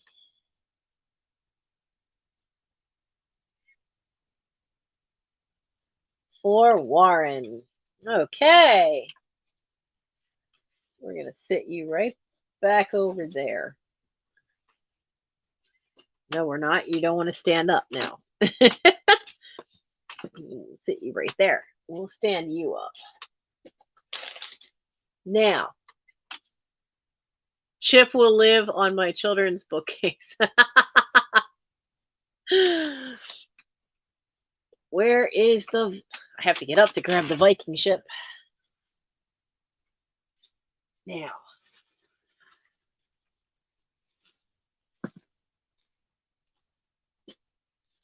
I know when we found this, a couple of people were interested in it. Now, I don't know, and I'm going to be very careful. I have it still in the original dusty bag it was found in. I know this came from Aunt June's house. I don't, I mean, I know there's missing parts off the ship, but there's a lot of loose parts in here. So we have the Viking boat. Let me put the start.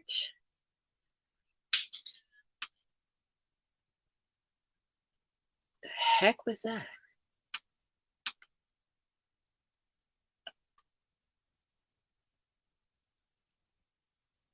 I don't hear a cat, but I definitely heard something fall over. Probably a kitten in the kitchen and something they shouldn't be.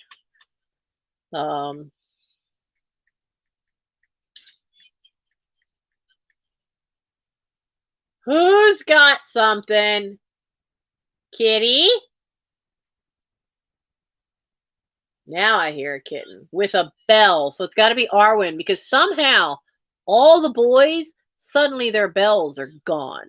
They're not on their collars anymore. Only hers. So she's doing something. Okay, we're going to start this at 8. Now, I know models can be pricey, but I'm bringing this to you guys since you wanted it. I couldn't. Which side is it on? I'm trying to be super careful to turn this, because somewhere there was a name, I thought, on the plastic, but I'm not seeing it now.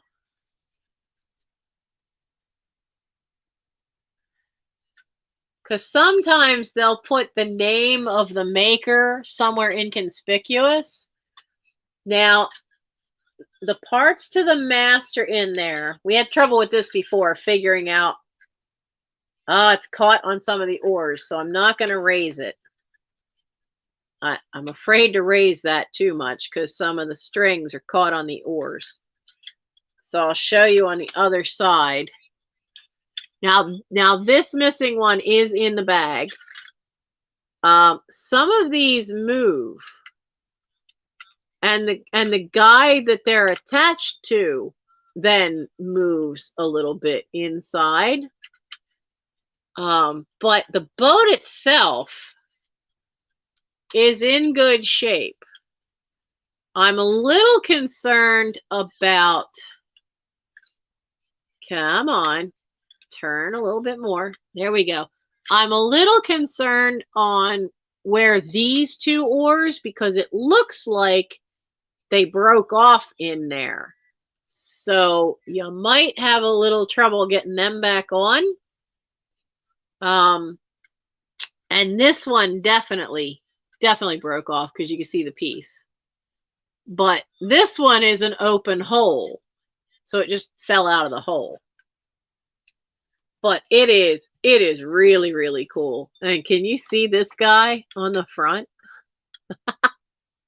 got his horn helmet on. He's got his spear.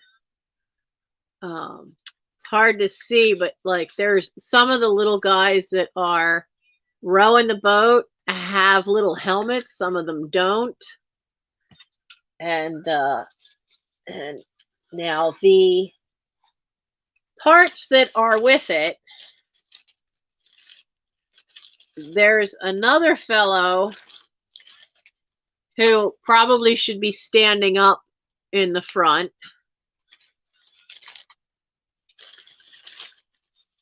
And there are, now where's the mast? There it is. And the rest of the mast is here. And that's a clean break with a tiny hole in it. So if you can find a thin piece of wire or a toothpick that's tiny enough, you could put that in the hole here and in the hole that's on the boat, in the piece on the boat, and be able to repair that. Because it will, like, even if you did that and it was real life with wood, you would need to put a peg in there to help support it. So, so you will get all of the parts. And honestly, there's a lot of oars. There's a couple of oarsmen hiding in there. Because there's a red-headed one right there. But you get all of that. And I will figure out how to ship it, because honestly, when I found it, I looked at it and went, hey, you know what that is? That's an I don't want to ship that. That's what that is. That's a good point. What did they eat? A lot of fish, I would think. A lot of mutton. I do know that they often had, what clothing they had was often sheepskins. So probably a lot of mutton. So I'm going to carefully put that back in there and carefully sit this aside while I check to see where we're at. And okay, where are we at? We are with Nora at 21. And Stonewall is out. Okay, so I'm going to start calling that.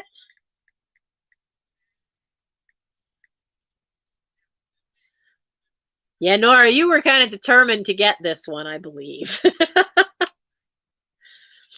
I have been binge watching Time Team. Because I still have, at the moment, I still have my Amazon Prime, but Time Team is now also on YouTube, and Time Team's archaeology, and boy, they make it fun. They make it so much fun. Where is she? Don't do it. Don't you do it. You just stay right there. So. Okay. And there's our sold. 21. Thank you so much. But I find Time Team real fun because they do some of that stuff where they go, well, what did they eat or how, and they will make it. One of them, they made mead, which cracked me up. because I didn't know you could make mead fast. Because everywhere they go for an archaeological dig, they have 3 days. So congrats so much, Nora. This is such a cool piece. And I will figure out how to safely ship it. There has to be a way to... quilt batting might work. Okay. Uh-oh. What did she just jump on? I don't trust that little sucker. Doctor is behind me moving. She just leaped onto something. I could hear her. Arwen can be a little pistol because she likes to climb around sometimes. Oh, ow. This is the only thing that this setup's not great for, is twisting is an issue with my spine. And my Boy Scouts are already trying to figure out how they can get me to go camping again, since I can't kneel, I can't crawl into a tent. So they're working on it. The few teenagers we have, because we're very bottom heavy right now with kids that are, we have a lot of kids that are 13 and under right now.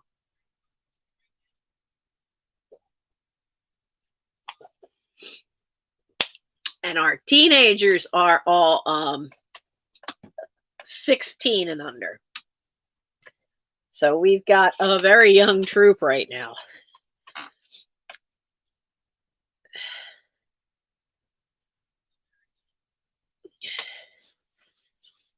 The Welsh Viking. Oh, yeah, I know there's a series Vikings.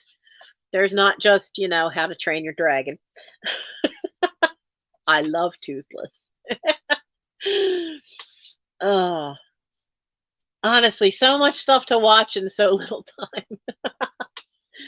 Let's see. Let's do a couple of the other quicker odd bit things. We'll do 3 or 4 of those. Because honestly, I have some just odd bit things. I have one of the things we found last week when we were working was a 45-inch round lace topper. Because at one point you used to have a solid color underneath and then you'd have a lace topper. It's never been out of the package. Package is still sealed. I don't have a round table. I have absolutely no use for this because I don't own a round table. I guess you could use it as a center thing for a big dining room table where, you have, because like this dining room table is massive. It would take 2 large tablecloths to cover it. But I mean, if you had just one, you could probably do that in the center, carefully laid out.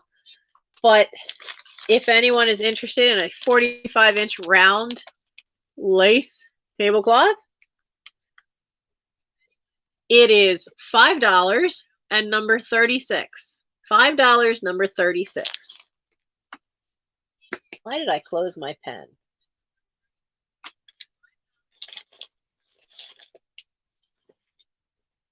Got that one.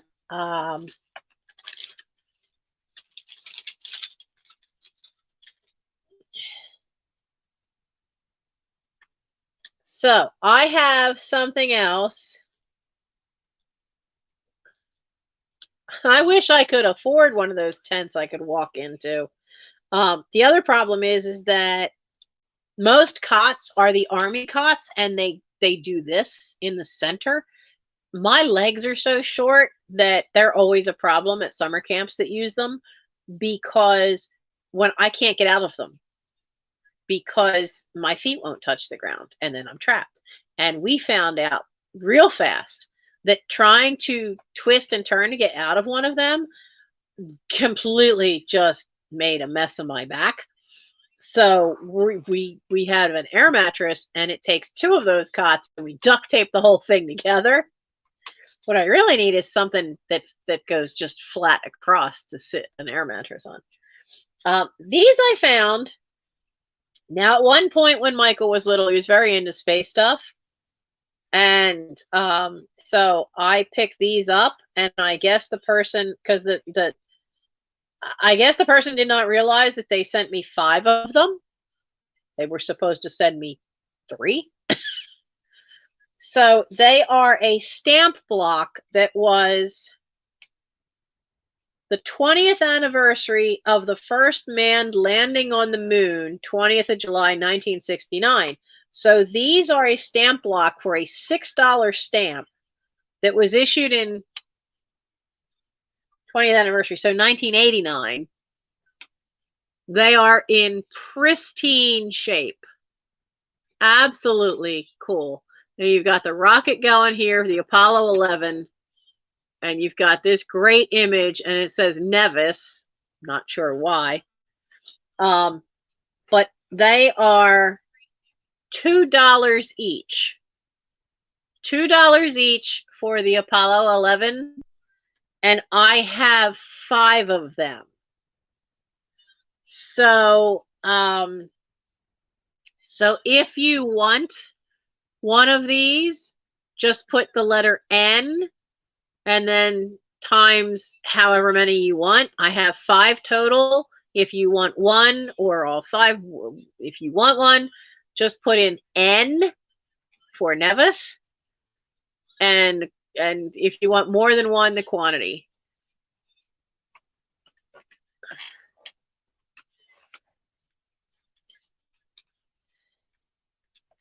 Okay, so Nora wants one. Yeah, I think they're really cool. But he's you know, he's 28 now. He's kind of out of that space phase. And when I found them, I was like, you know, this, and I found these today upstairs in a box that was in my own bedroom. And I thought, well, I'm going to bring these just to see. And of course, you know, on the replay, anybody sees them, well, just send me an email. Let me know. And honestly, with these little things, I wouldn't even worry about shipping. I just put them in a card and ship them to you. Okay, so that's one for Nora. We have, what else did I have that I had in multiples? Oh, I put this in, and it's in, I know I put these, I don't know if anybody still does cassette tapes. I still have quite a few of mine, but my player doesn't work anymore. Neither does my CD player, which sucks because I don't want to give up my CDs. But it's going to be a while before I buy a new CD. But they do make them. They still make CDs with cassette tape. But someone recently, I went to lunch with friends, and they had a renter who left ages ago, and he left all these he left a box of CDs and 2 carrying cases of cassette tapes.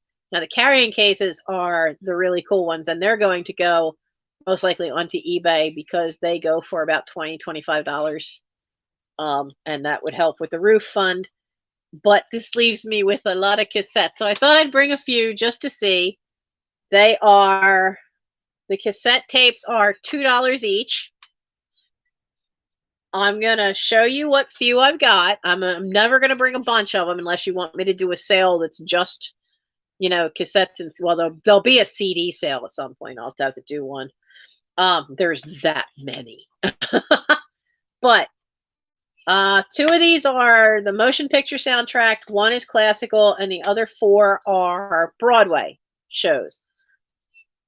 They're $2 each. If you see one you want, just put like the first word of its title in the chat, and you'll get that one. The first one is the motion picture soundtrack with Barbara Streisand. It's Hello, Dolly. Remember, these are just $2 each. Now, this one I'm assuming is the movie because it says MCA Records. It doesn't say whether it's a soundtrack or not. Jesus Christ Superstar. This one is Pockable's Canon, which is classical. I laughed because I knew this one, Laser Light, because I actually own this one. Then we get to the 4 Broadway musicals. Big River, which is The Adventures of Huckleberry Finn. I know this had a lot of Tony Awards in the 80s. Winner of 7 1985 Tony Awards, including Best Musical. Big River. The Mystery of Edwin Drood. The unique part of Edwin Drood and is now this has Cleo Lane and Betty Buckley in the cast. The cool part of Edwin Drood, it was the last story that Charles Dickens wrote. It was unfinished. And if you've ever seen this musical, they have the audience vote. It's a murder mystery kind of thing. And they have the audience vote at the end as to who they think did it. And so you can be there on different nights and see different endings, depending on how the audience voted for who they think did everything. So that's Mystery of Edwin Drood. The ever popular A Chorus Line. And then I remember hearing about this, but I don't know much about it. I think it's supposed to be like film noir. City of Angels. So that's the ones I brought. They are $2 each. And if you're watching on the replay and want one, just tell me the title and, you know, they'd be nothing to ship and add to your box. Okay, so we did them. We did the stamps. Let's do the other 2 recording kind of things. Does anybody watch Criminal Minds? I have season 4.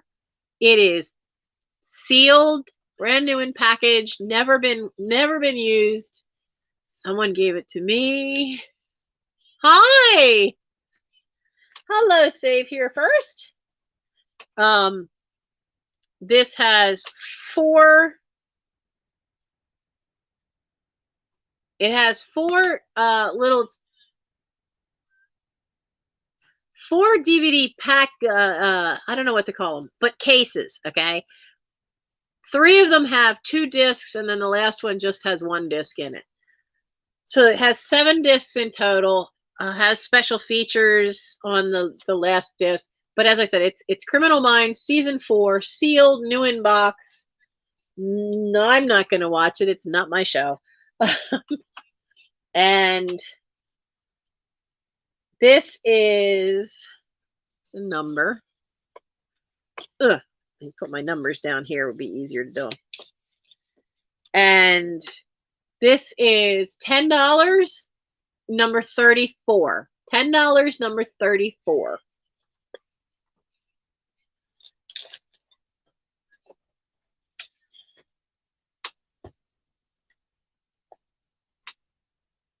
Where did I just put it? The other audio thing I have is Iris. It had been on eBay. I had 1, 2, and 3 as well. Now I sold 1, 2, and 3. I pulled a couple things from my eBay store because you need to refresh the listings every so often. If you just hit relist, it doesn't get a new number. So they don't think it's a new listing, so they don't promote it as much. So I pulled a few things yesterday from my eBay store. That was one of them. So that I will do sell similar, and then what happens is it generates a new auction number, a new item number, and then eBay thinks it's a brand new listing and they promote it more. So yeah, if that doesn't sell in the next couple days, I will just put it back. I'll put it up on eBay again. This was not on eBay. This is the unabridged David McCulley's book, 1776. This is audiobook, all on CD. This one is also $10. It's read by David McCulley. It's read by the author. And this is number 76. Song Spinner. Not heard of that one. Okay, let's see. 76. Now let me pull these out because these were requested for tonight. I'm not sure by who.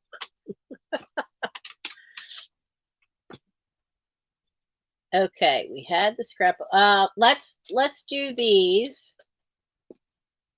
Oh, hi, doctor. You certainly found your way around without knocking anything over. And you're bigger than the kittens. Much more graceful, apparently. These were something that I also was doing as an offer up, simply because I could not find anything comparable in any way. I will do these, and then we'll do Minnie Mouse. So these are for someone's personal crochet sample cards.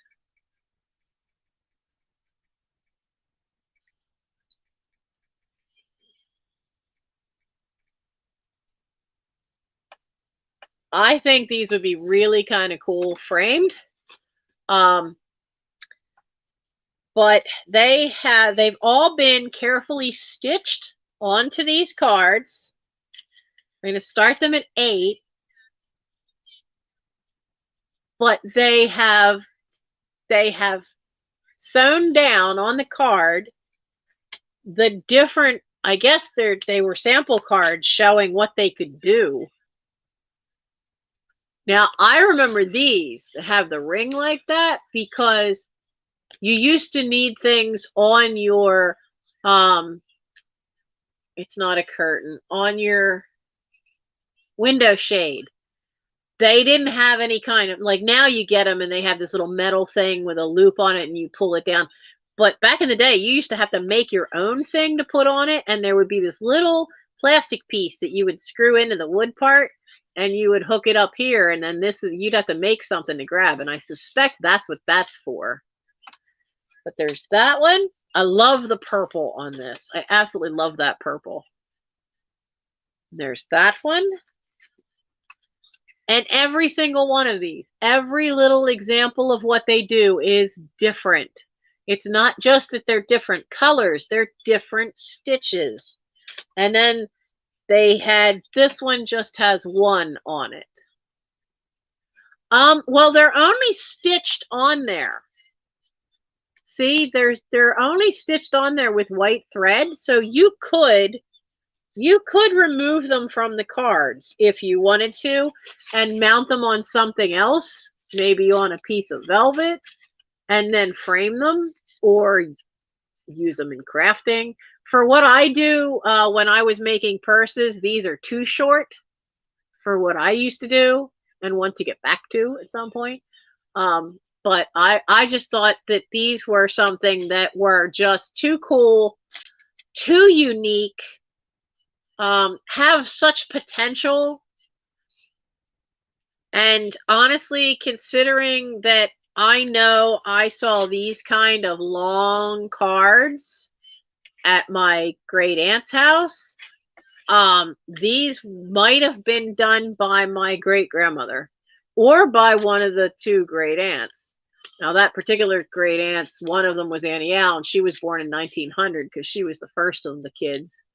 But I doubt it would be her because, as I understand it, she never really took too well at needlework.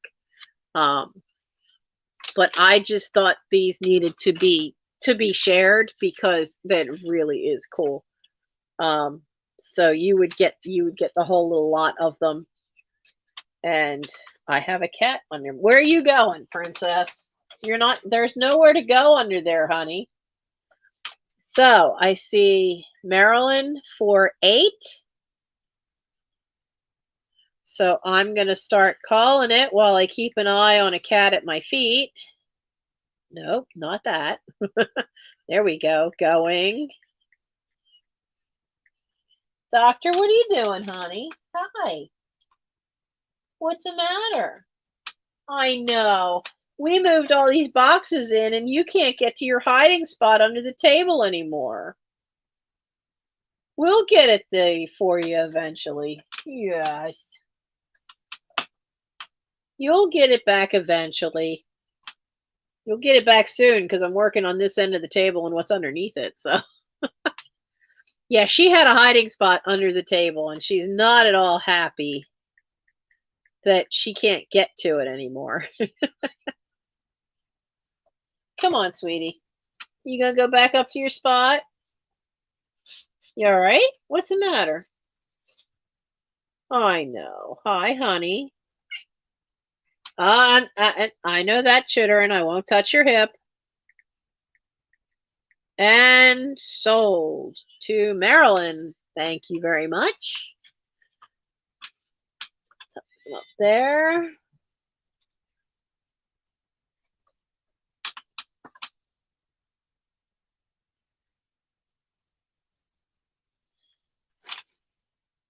I still think I need to get her to. I tried to get the vet the last time to X-ray her.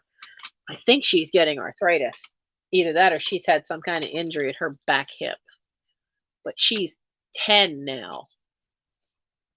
So I don't know. She's got something that's making it harder for her to jump and climb on things. All right, let's do. Where'd she go? Let's do Minnie Mouse. Did y'all see this on Instagram? I forgot to put her in the video. Isn't she wild? She's got no chips, no cracks.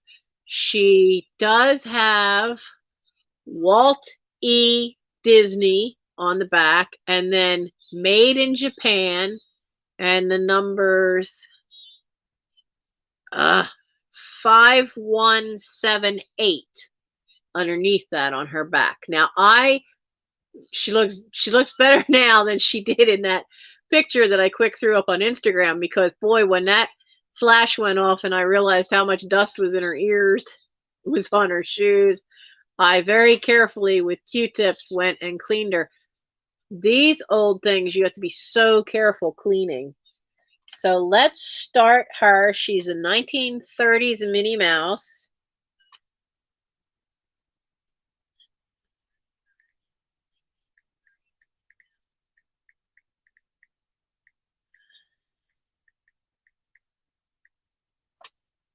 Where's my little note?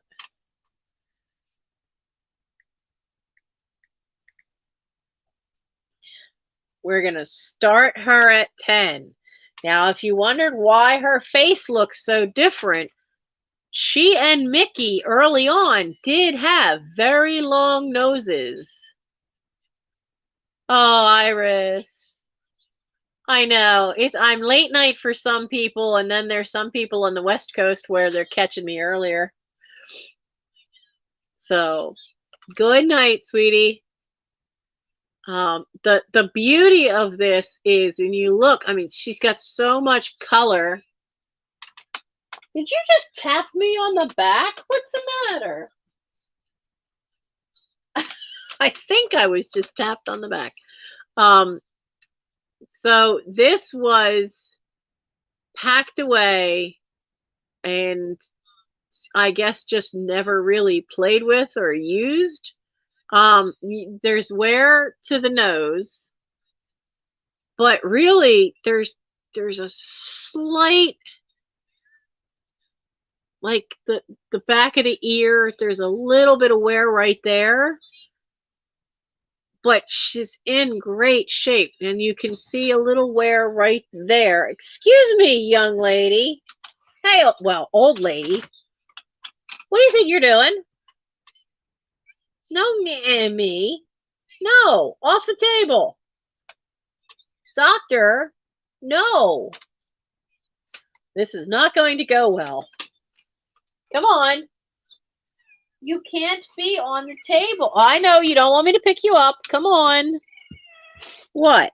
Go. Where are you going to go now? You cannot be on the table. Well, now what? Take a direction. Oh, I'm not going to sit on you. Get up there. Go back up there. You just stole my seat. Look at. Hey, young lady. No, yeah, sass me. What are you doing? You can't stay there. You have usurped my seat. You guys seeing this? She stole my seat.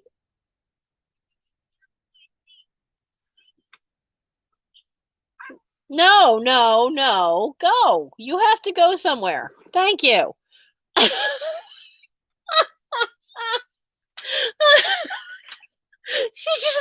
She has them on a table. She knows she's not supposed to do that. And she's usually like, as a little kitten, she's always really good about that, being trained not to be on the table. She just took my chair and didn't want to give it up. Usurped by a cat. Now do I have a measuring tape? I do have a measuring tape. How tall is this little thing? I mean, this is the kind of thing that might have been my mother's as a child. So it's 4 inches tall, but I can't get over how fantastic the colors still are, because when cleaning these things that are these old bisque little things they had for, usually at the carnival or at the beach on the boardwalk, there also is this little bit right here that's wear on the black. But a lot of times they used watercolor. So when you try to clean them, if you use any water and soap, color starts coming off. But for her, the black is a nice shiny, so's the red, and it's really a nice, good quality paint, because even when using Q-tips, none of it came off, and the white came out really nice. So I see Linda in for 10. So my mom was born in 1929, and I know the house in Norwood was full of all these kind of these were the kind of things I played with as toys. Is some of these 1930s, 1940s toys. That's what was in the house. So these were the kind of things that I played with as a little kid. But this one I never saw. So I think this may have been, I honestly don't know if it was my mom's or something from, but it was found with stuff from Norwood. So I know it's from that estate. She's got her little purse. She's got her little umbrella. So I see Linda in for 10. I don't see anyone else. It's early. Anytime you see anything that says Walt E. Disney, that is absolutely the early stuff. And I'm going to start calling it because I don't see anyone else coming in for this great little piece of Disney. Well, come on, flip over. Here we go.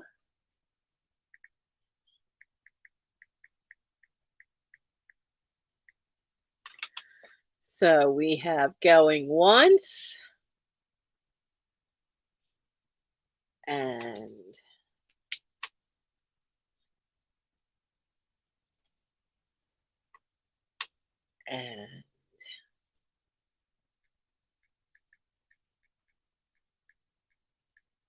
and going twice. So that's the last call. Anybody else wants to come in?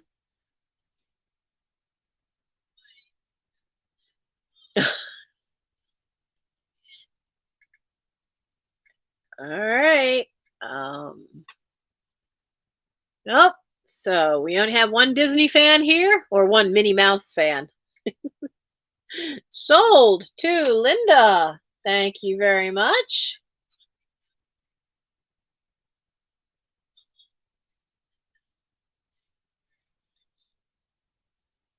Okay. Now then, what do we still have? We did the tapes, we did those.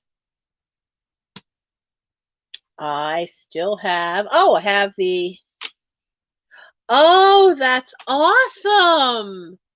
That's so cool. You have your grandma's. There's another cat right up there. Gimli is up there. I don't know where the others are, and I'm not going to go hunting for them.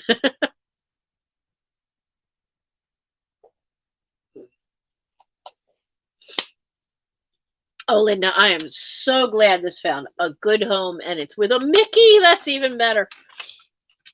That is so wonderful. It's so not. What is that thing? It's so nice when a plan comes together. Not a line from the A-Team. Dating myself there. Let's see. We had someone, and I don't remember who it was interested in the wooden. I know these things have. Why is it that the wood stuff? Have y'all been in like any of these craft shops lately? Why is it that the blank wood stuff has gotten like crazy expensive? I mean, I know lumber has, but that shouldn't have jumped the price of this stuff that much. So there are 5 wooden eggs in here, and they are, I know you're on my list somewhere. Where did I put you? So it is $4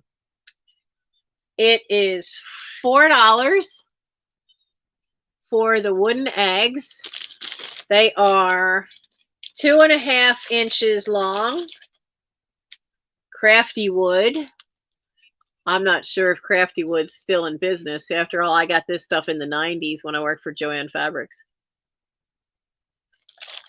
Julia Daytrip was the one who wanted it. Okay. Well, I know she really, I know I have one other thing that I know she really wanted, and I may hang on to that. But I've already showed this one, so honor bound to have to put a price on it. So this is, what did I just say? What did I just say how much it was? There it was. That these were 4. These were 4 and we're number 43. 4, number 43.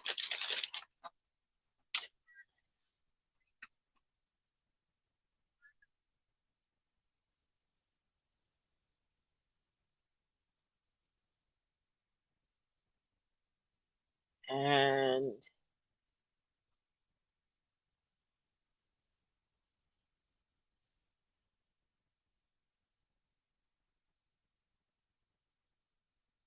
okay, and I don't see anyone for that. So awesome. I will email her about that stuff. I tried to get her to just, say yes, she wanted it that night, but she wanted to be fair and put it in the sale, and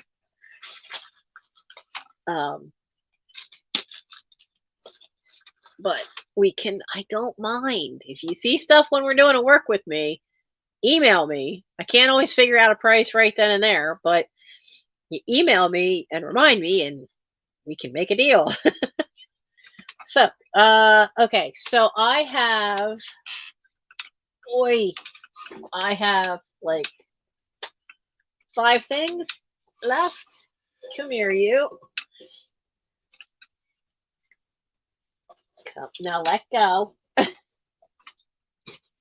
Dusty piece of Aida cloth.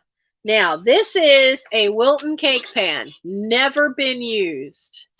It's the 1990 something. Where is it?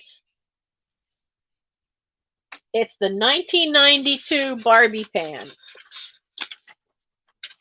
Now, I know this has never been used because with my mother, I would have been the one that would have had to do all the decorating. And I didn't do this one. So it's in great shape. It's, as I said, never been used. You've got all the instructions with it. You've got the image with it. I always love that, like, they show you the icing image, but then they use a real doll head. Like, it's going to look like that when you put the icing on. But it has all of the instructions, including what size tip to use for the different things. I did see one of these on eBay. I was looking up the prices, and I saw one on eBay, and somebody listed it as Barbie. But when you look at it, that's not Barbie. It's Cinderella. they had the wrong thing. So I did see a fun use for these, but I think you'd have to be super careful or you could end up ruining the pan. They had taken them and they lined it with saran wrap on the inside, and then they filled it with cement and they made stepping stones for their garden that were the image of the pans. And I thought that was kind of cool because if you have the right cake pans, they can make really neat stepping stones. But because you're doing multiples, you got to do something to line it inside so it doesn't all gunk up and stick up the inside. So Barbie here is, Barbie is $5. The Barbie Wilton cake pan is $5, number 16.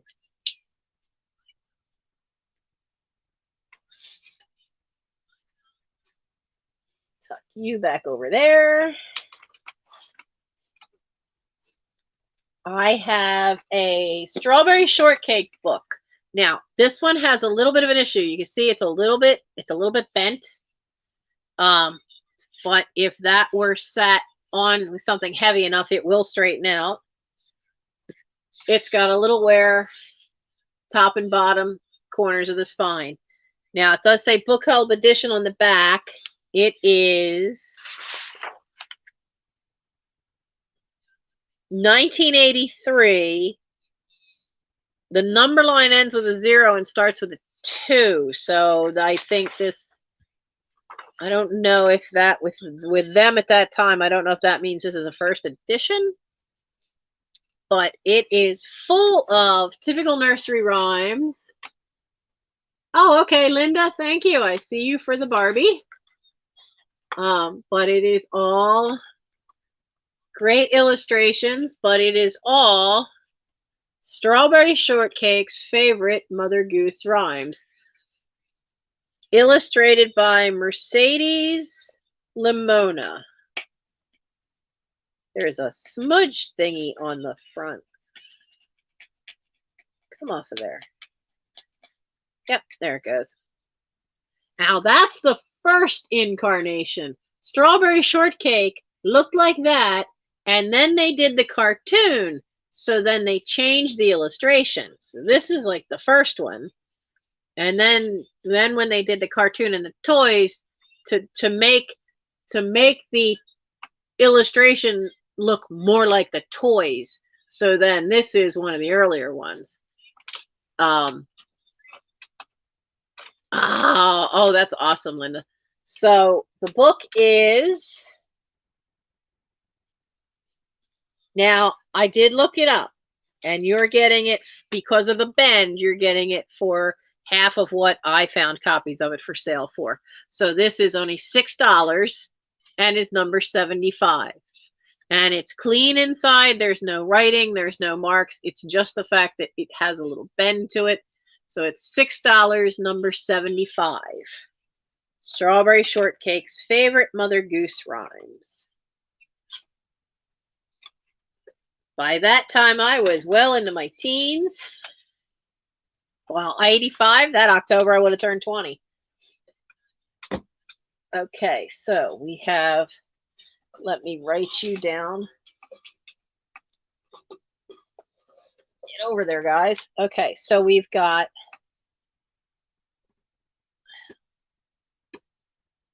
Linda for Barbie.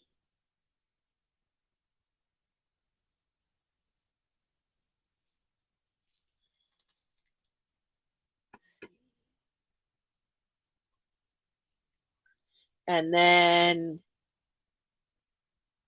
Nora is for Strawberry Shortcake. You were 3? Oh, you young thing, you.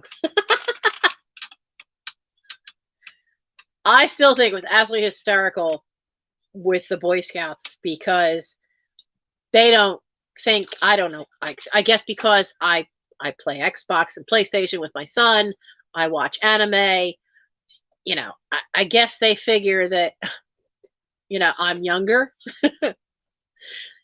but they don't think I'm in my 50s, not at all. And then they find out that I'm like, no, I'm 57 now.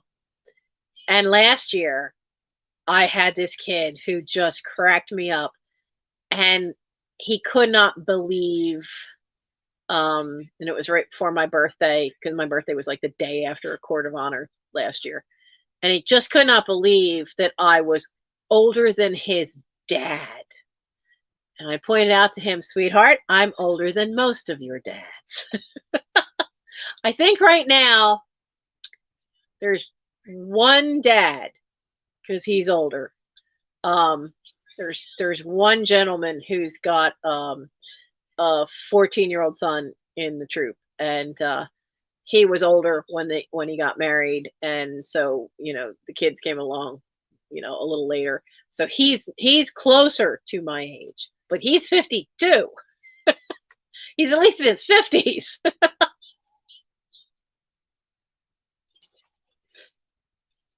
But yeah, it just threw this one young man, pretty much threw him for a loop, that that I was that much older.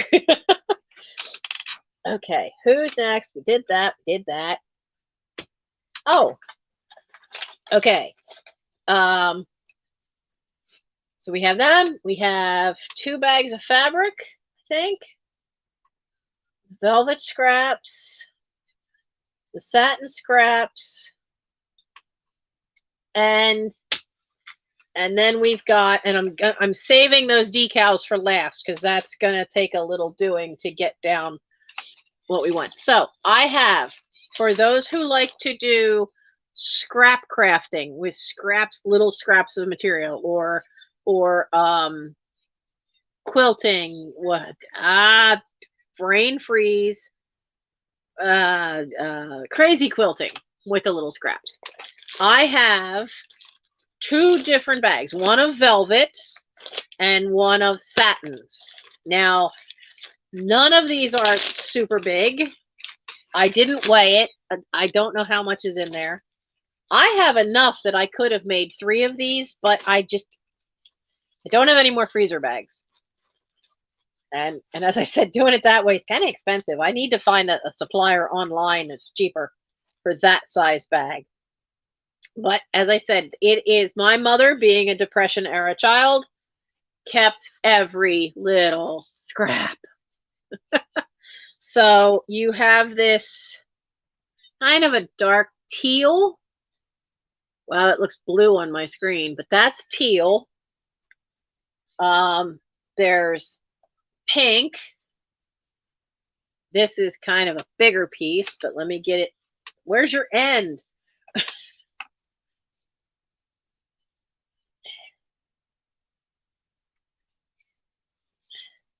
So we've got pink.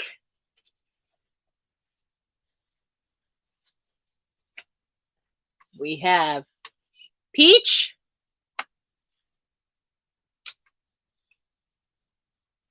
My mother did so many bridesmaids dresses. This is like a royal blue.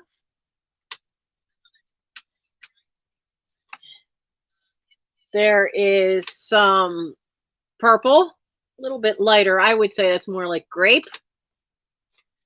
More pink. More of the blue. More of the blue. Where's that other green? Okay, so while the one green there's 2 different shades. Now this one, see on my screen, this looks like it's teal, but up close, this looks more closer to emerald green than it does to teal. But it's still not a true emerald green. It is still within the teal family, but one is darker than the other. And you get some of that. And like I said, I have enough. I just didn't have any more bags to make it. I have enough that I can make 3 pretty equal bags of all these colors. And this is one bag of this for anybody interested in the satin fabric scraps of varying sizes of you know, pieces of material. So I don't know if you'd be able to do doll clothes or any kind of other crafting. You certainly could do crazy quilting with all this, but um, I'm not doing that one as an offer because I know I've got so much of it. But they are $6 for a bag that size.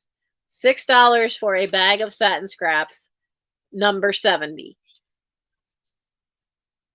And you let me know if you want one, or if you want two, or if you want all three. Just let me know.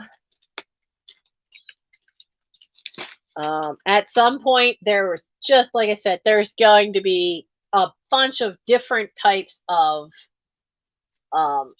fabric sales, everything from quilting scraps. Some of the cotton here is the heavy quality, quilting for quilting that's so different from some of the thinner cottons that you get for using for clothing. There's yardage, there's so much stuff here. So that's for all that. That's $6. Now, this one's going to be a little more because velvet is a lot more expensive. And there is a lot of velvet here. Come out.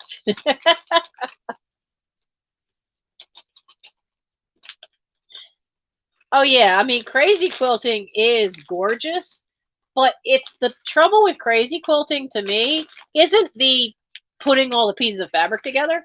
It's the decorating that fabric. That's the hard part. So now this piece is an older piece because it's a cotton back. Older velvet was all cotton, and the newer stuff is more cotton poly blend, or call it.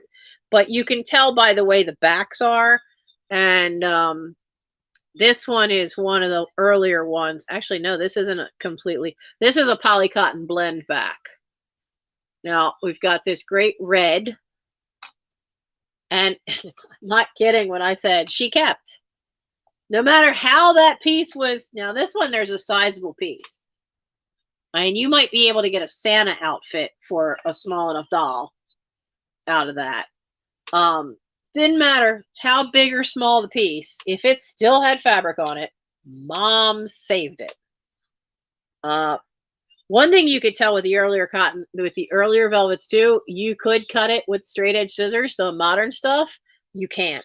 You've got to use pinking shears. It's not as tight a weave. So there's the red, and there is a lot of black. Matter of fact, I think, yeah, there's some black satin that's stuck in here too. So some of these pieces of the black,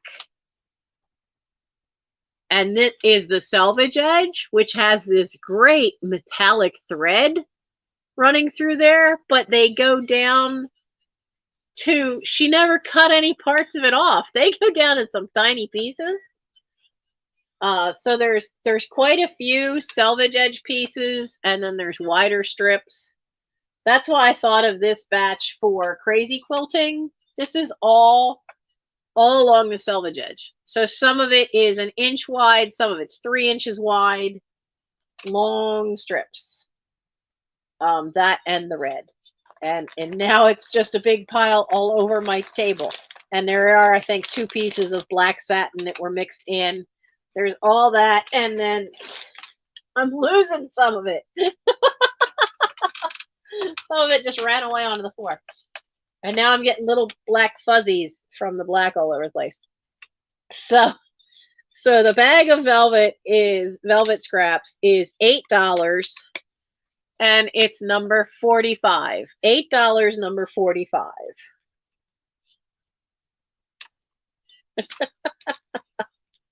Oh my goodness. Now I gotta kind of fold it to get it all back in there. That ain't happening. Ugh. Okay, we're gonna tuck you up. Ow, hang on. Okay. Ah. Ooh. The only drawback of being in here and not at the desk is I can't lean back in this chair and rest my back. And it just spasmed. Oh, it's making its presence known. Nora, it's from having the pinched nerves. I did not get a chance to rest my spine today, and and then in this chair, I don't really have a way to lean back and sit back in this chair. Partly because it is. Look at this old thing. Look at this. Look at this sucker. I mean, it is a straight back, nicely carved, but straight back oak chair, and that kind of chair is rough on my back because it doesn't have any kind of curve to it. There's not really enough depth to this seat to put a pillow behind my spine. So sometimes it spasms, and that's that's what I get, and that's with the naproxen. You should see it without. But it's part of it is because I'm twisting too much, and I can't do that too much. That's why sometimes there have been sales where the next day I couldn't work on invoices because I'd be up for 4 hours and then have to go lay down for 2, and you lose your whole day. I did take my medicine. I took my medicine because I have to eat with the naproxen. I took my medicine about 9:30. I had a salad, so I had it. It's just that today I never had a chance, and I did move 2 boxes. I probably should have waited for Mike, but he was already at work. So I know I should have rested it, but I just never found the time because I'm also dealing with the fact that my brother Gary is sick with the flu. So I've had to make soup and get ginger ale and up and down the steps to him a couple times with a tray, which is a challenge. So I have been good. I did take the medicine. I try to make sure I get that in. I'm trying not to be back on the naproxen though 24/7. Trying to do it once in the evening and then but because it's not, I mean, I've been on it for 2 years now. It's not great for your kidneys and your liver to be on 500 milligrams of that stuff constantly. So, but that's what happens, and then I have to stretch, and don't worry, sale's almost over, and then I sleep with a heating pad these days. Not just because my room is the coldest room in the house, but because it eases up my back when I lay flat. So I'm good. I'm good. You didn't hear me trying not to curse like a sailor, so you know I should be pretty good. Now, what's left? We did the material. Okay, then I think that is it to these last little things other than the creepy doll. Do you want to see the creepy doll? I was going to save the creepy doll for next time, but the creepy doll is creeping me out. So I found her about 2 hours ago. I don't know what was going on. So her crown is straight pinned into her head. She's a real thin, like you can squish her head a little bit. She's a real thin plastic, but her arms are that stiffer plastic. This looks like it's just a piece of selvage. Like it looks like a piece of selvage of fabric. And then there's all this netting. I could not find a maker's name that I could read. There's a made in, I think made in something across here, but it's so muddled. And then it's got all this netting on her and a big green flower and this bits of green lace. And then this is on her head. You can see it's pinned right through her head. I mean, I know my mom did costumes for Wizard of Oz when I was a kid. Did they give it to her as like a gag gift to be Glenda? I I mean, I don't know what's going on. And the tool was, I felt the tool was a little grungy because it was very dusty. So I carefully, I did not try to take this dress apart. So I very carefully washed her. Look how long it is. Her legs, her feet are way up here. But look at the side eye. She is seriously giving somebody the side eye. And like the hair under there is kind of like a 1930s bob haircut. But yeah, and she's got like no weight at all.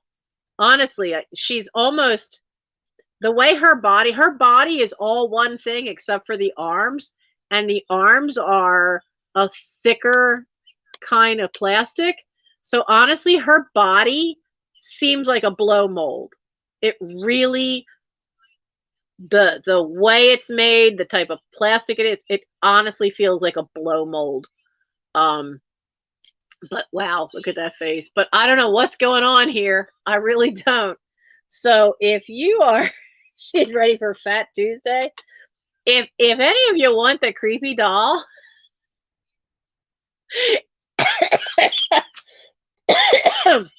if anybody wants the side-eye creepy doll, she is $1.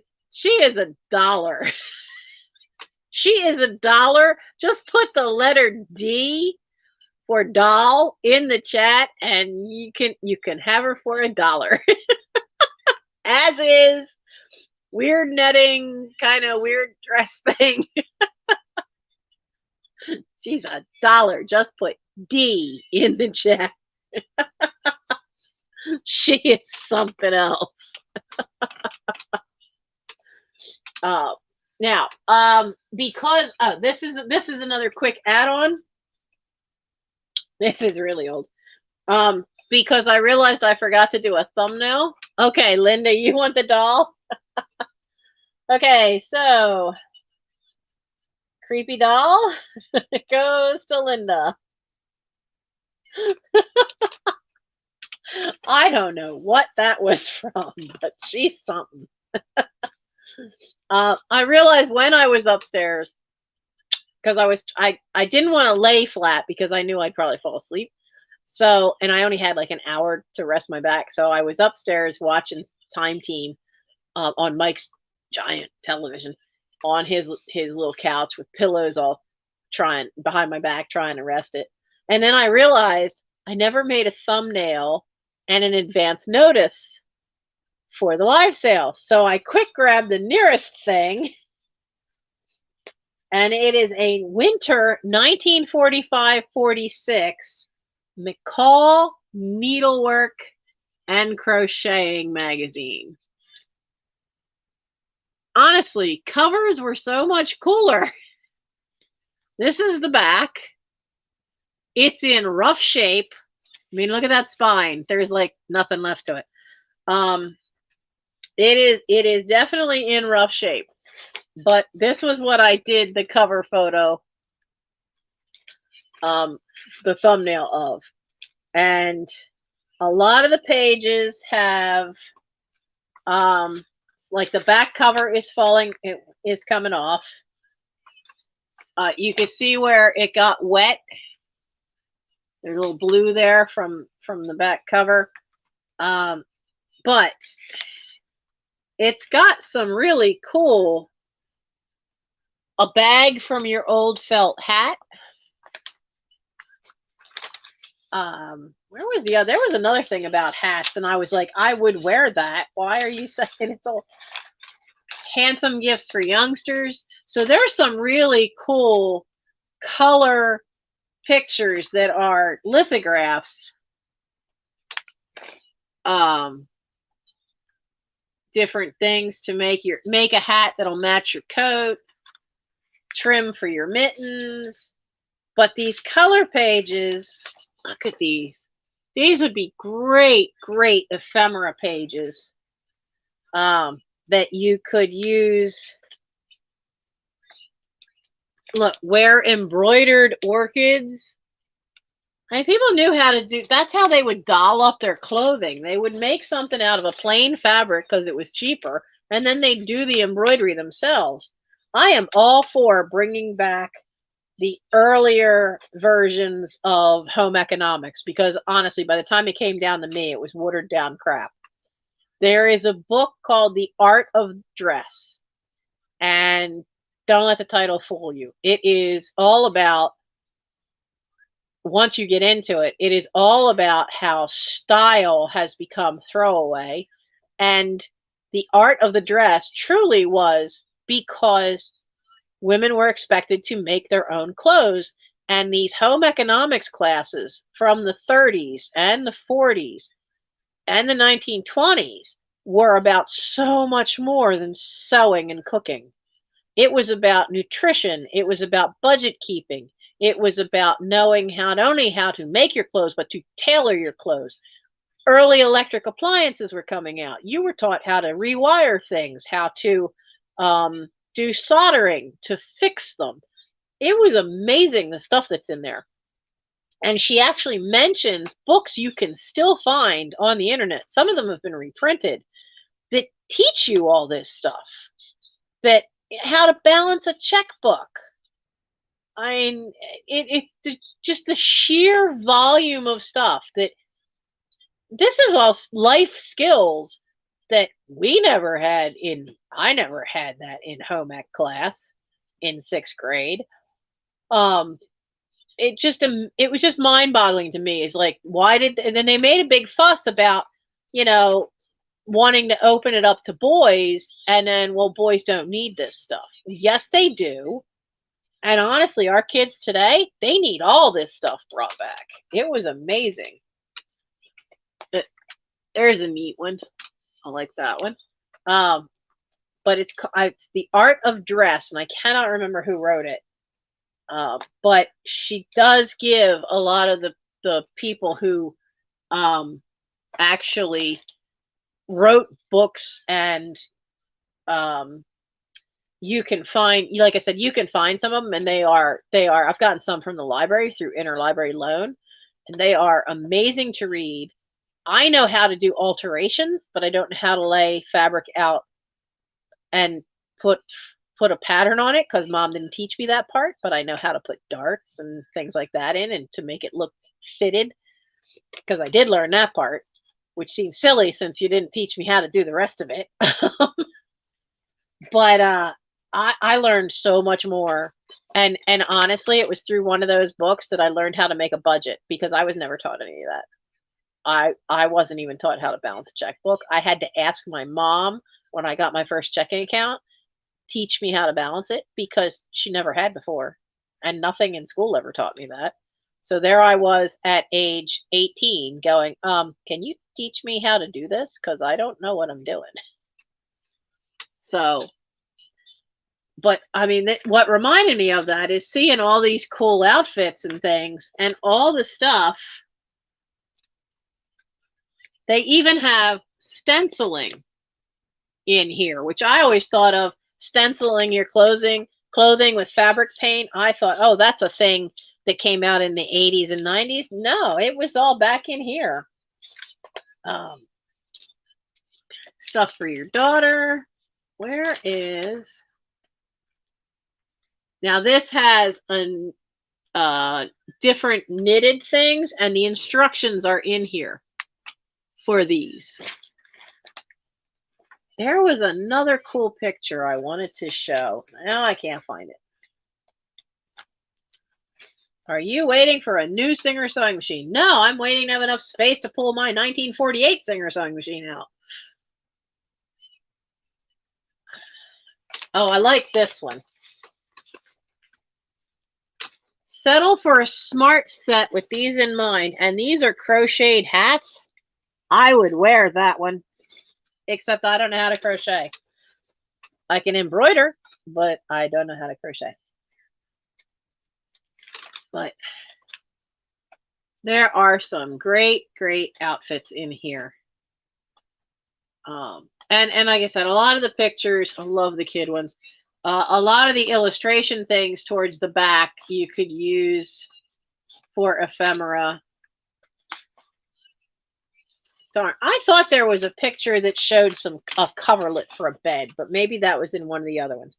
But as I said, this is winter 1945, and as you saw, it's in rough shape.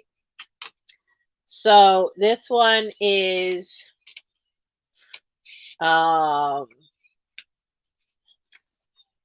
this one is going to be $4. $4 number 12. $4 number 12. 1945 needlework book from McCall's. Come on, in you go. And Nora.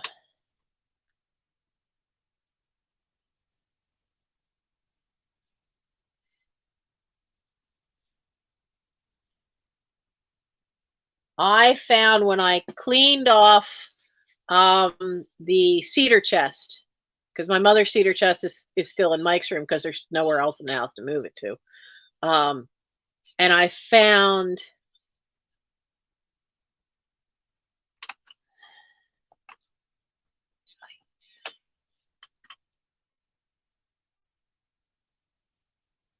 I'll figure that out in a second.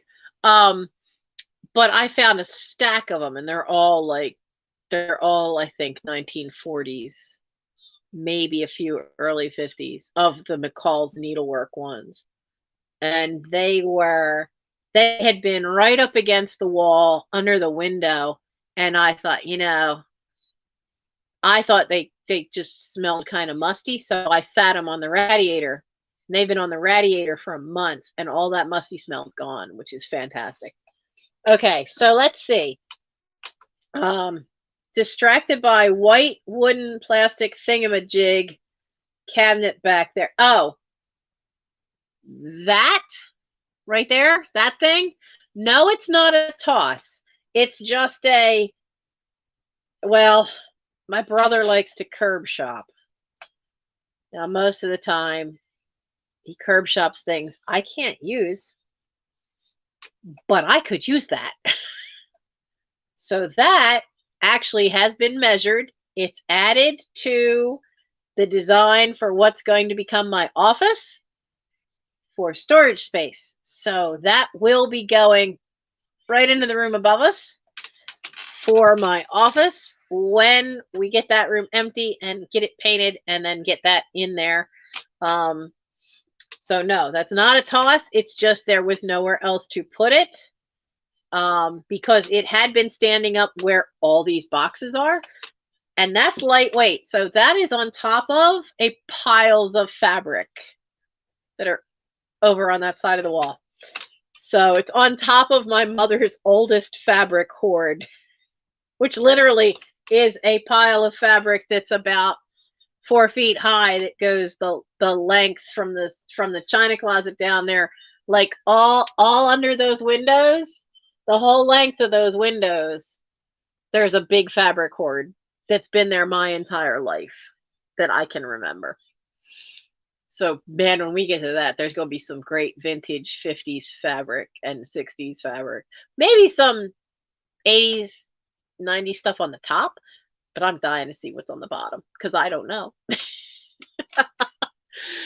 My oldest niece told her youngest sister, who's I think 10 years younger than her, that pile of fabric is where Nancy stashed another brother. So don't tick off Aunt Nancy. And she'd tell this to her younger cousins too. I used to wonder why they all kind of looked at me sideways for a while, because she was telling them that, Aunt Nancy stashed a younger brother in there, and Grandma never even noticed that the kid was gone or hiding in a fabric pile. Oh, okay. With that family story told, I don't have every state. These are vintage travel decals that I had one great aunt and uncle. He was only 10 years older than my mom, so it was like having an uncle because he was like a big brother to her. So they are different states. So there's no dates on most of these, but most of these would have been from the 1950s. And so these are $4 each, and and they all still have their original little envelope with the instructions on them. So if you see a state that you want, just put that state name in the chat. And I'm going to show you the ones I have. They are $4 each. We have Kentucky, home of prize beauties.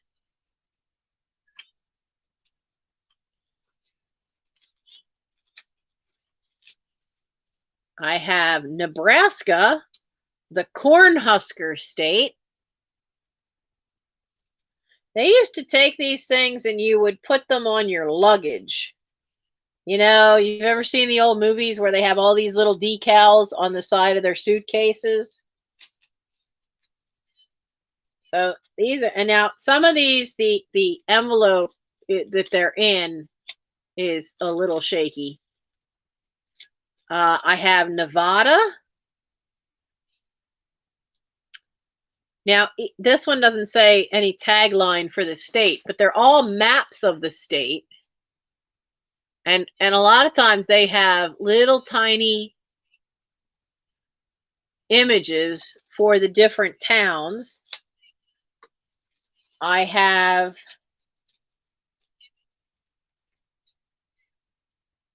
New Hampshire.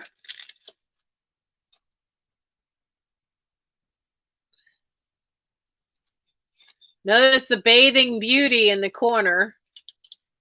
Honestly, is it warm enough up there at any given time to swim in the ocean?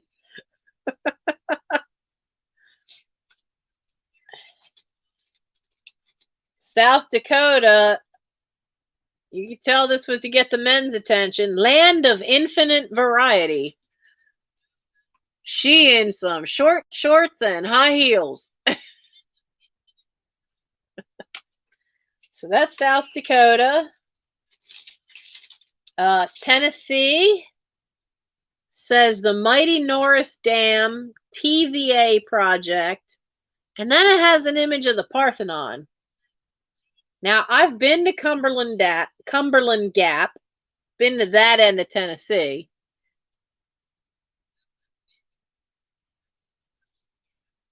But I've not been to the rest of Tennessee, because see, Cumberland Gap is way over here, and that's the only section of Tennessee that I got to see.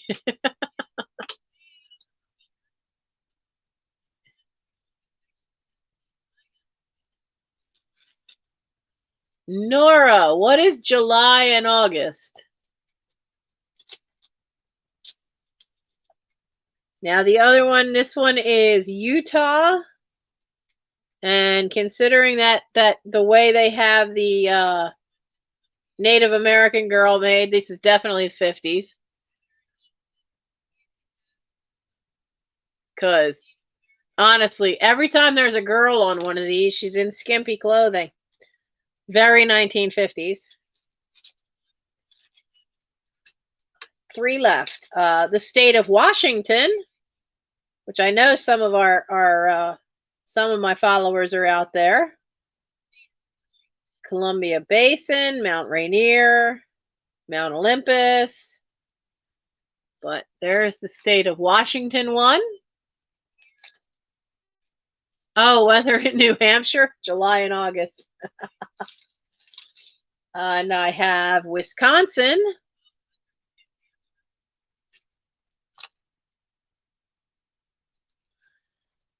Linda wants Utah.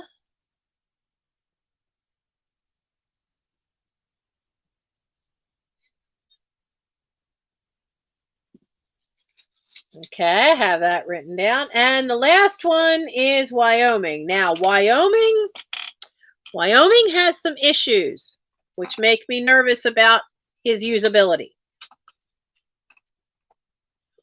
Wyoming also was made by a different, and I think this had been in the sunlight because the cellophane envelope turned yellow, and it's a different maker. Then there's 3 different makers. This is the only one I have from this maker. And Wyoming, this is Wyoming, but you can see where it has cracked across here. So Wyoming would only be $3. Because I think if you went to actually use it on anything, you'd have some difficulty. I'm afraid this might separate, and you'd have some difficulty placing it.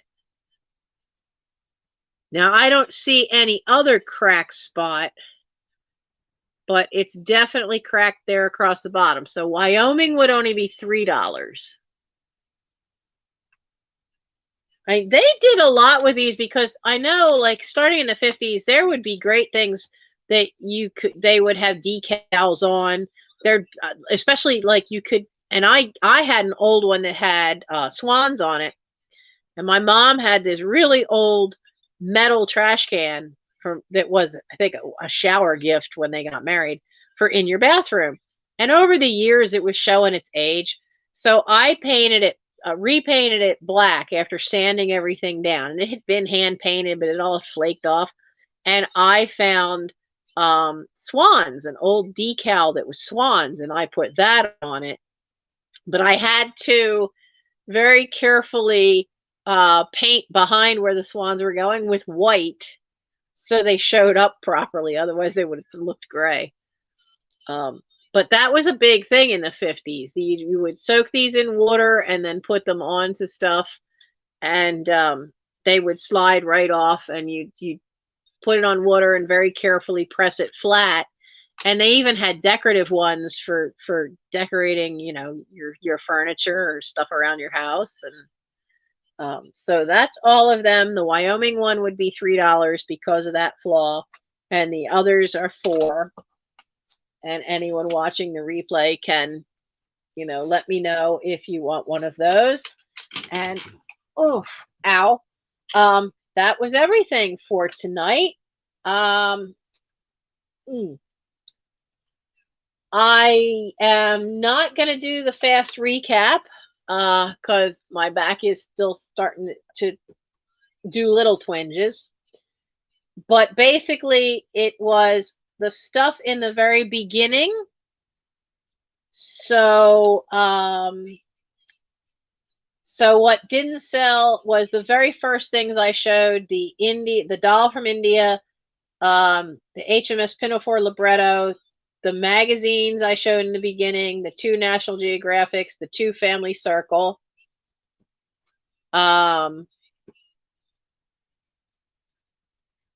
Oh, you know what? No, I missed the doll book. This one? It's not on my list. I missed the doll book. No, let's put Doll Land in.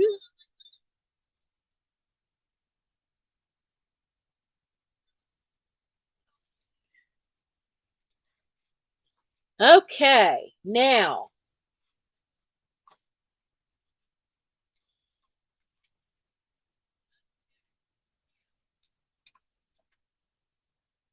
Okay, now the covers just got issues. The back, major issues. I'm selling this one for the ephemera value. Because, like, this is the back page, and you can see there's some pencil marks here, and the corner is ripped. But there are still other images. Now, these are ads in the back. I'll start back at the front and tell you what this is.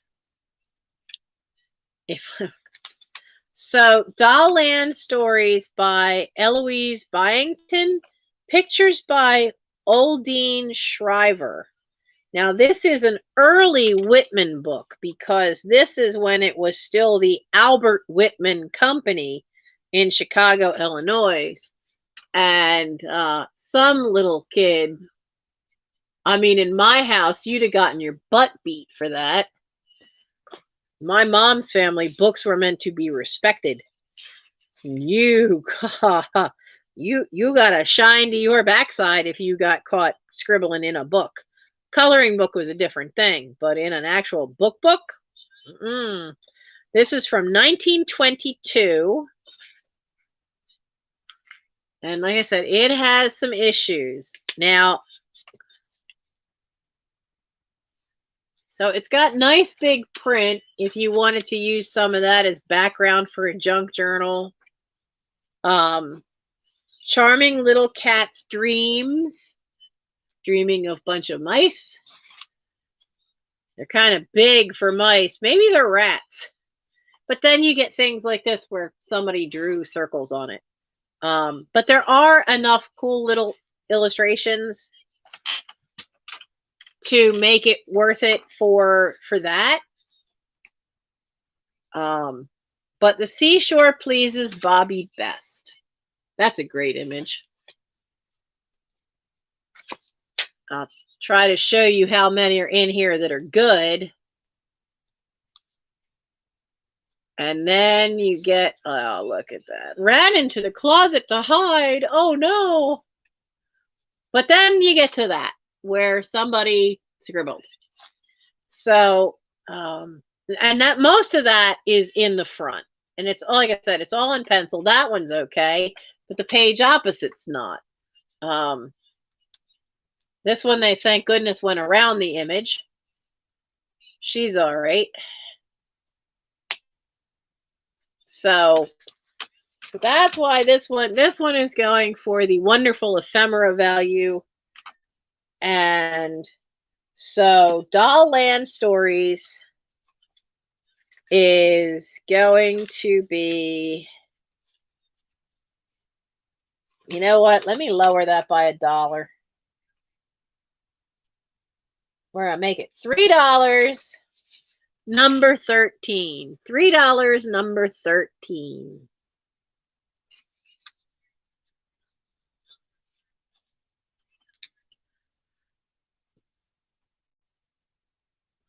You know, I knew it had to be early in the 20s because when I saw the images, and most of them are just like 2, maybe 3 colors, because the lithographs early on were for books to be inexpensive so more people could get them, they really had to limit the amount of colors they used.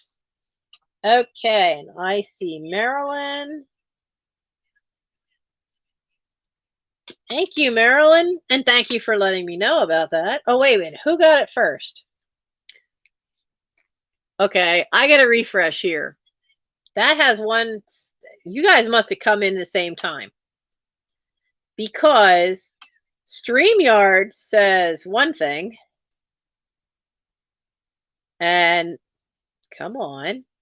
This is not so easy to do when you're refresh. No, don't go out. Oh, you bugger. There we go. Come on. Load back up. That is a lot harder. Why are you freezing up? Don't freeze on me. I don't know how to refresh StreamYard. But it has Maryland first on that, but who got it? Who really got it on YouTube?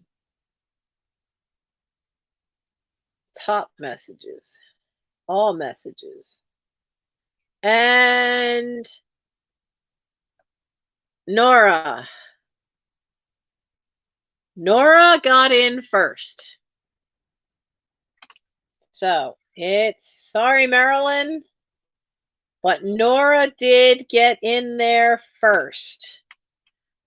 I wasn't sure, but I wanted to make sure, and I refreshed. Nora got there first. Boy, I mean, it had to be like split of a second because you both popped up so fast. So, all right. So that will be for that.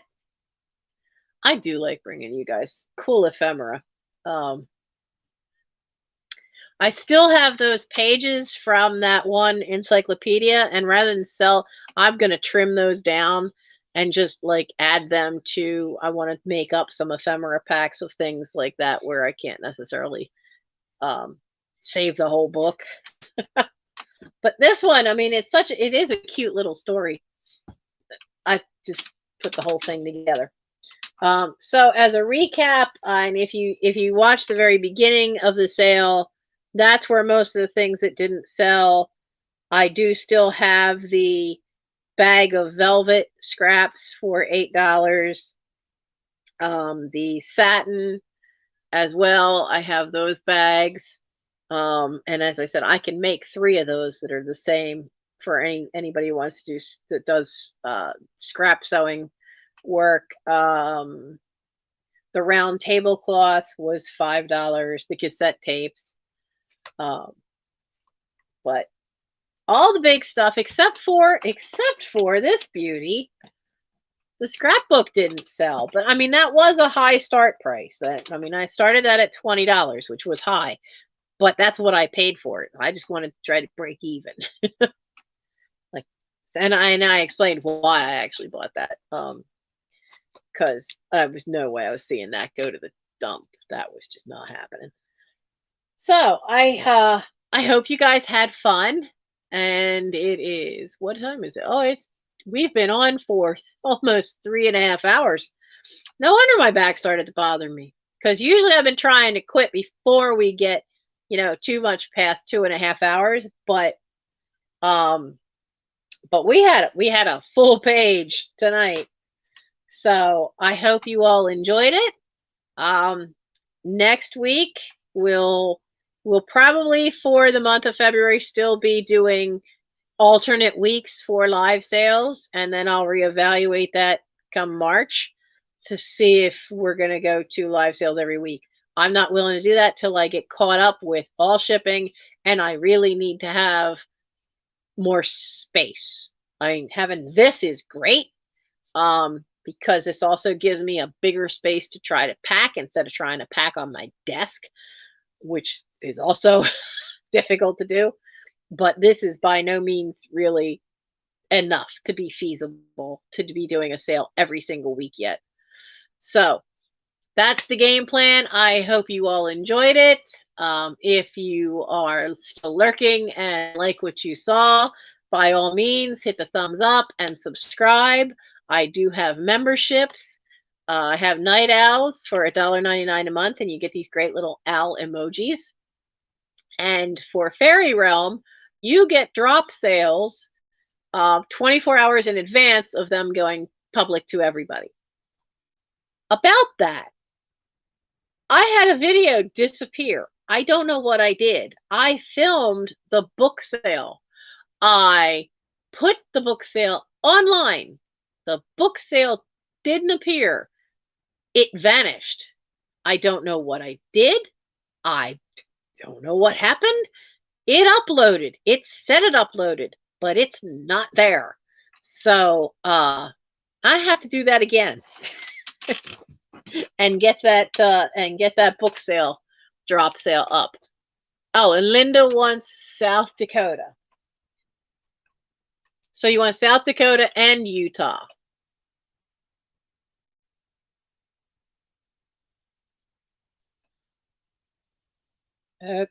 Hey, pen, don't die on me now. There we go. Okay, I can do that. So thank you very much. I hope you had fun. I did until my back spasm. But I will be working on getting all of this out this weekend. And there was something else I wanted to say tonight. Darned if I remember it. Can't remember. Oh well, I'll think of it probably right before I fall asleep. So So I will watch for drop sales coming up. I also have the February 19th will be the Huckster Hop, the Trusty Hucksters drop sale. Oh, there's an owl coming up. I see one of the owls because Nora is actually a member of the fairy realm, so Nora gets to see the drop sales an hour earlier. With all these CDs, I have to double check them. There might be a drop sale coming up. That's I'll redo the book one. There will probably be a drop sale of CDs. However, I do know I've already found one that is definitely going on to eBay because it's a U2 CD. Hey, what are you doing? And it's worth about $20. No, no. Come, come. Good boy, good boy. Hey, beautiful. What's the matter, Elrond? What? What? You're my pretty boy. You're the one I wanted to keep. Look at that pretty boy. What? Oh. Somebody's daddy was a Siamese.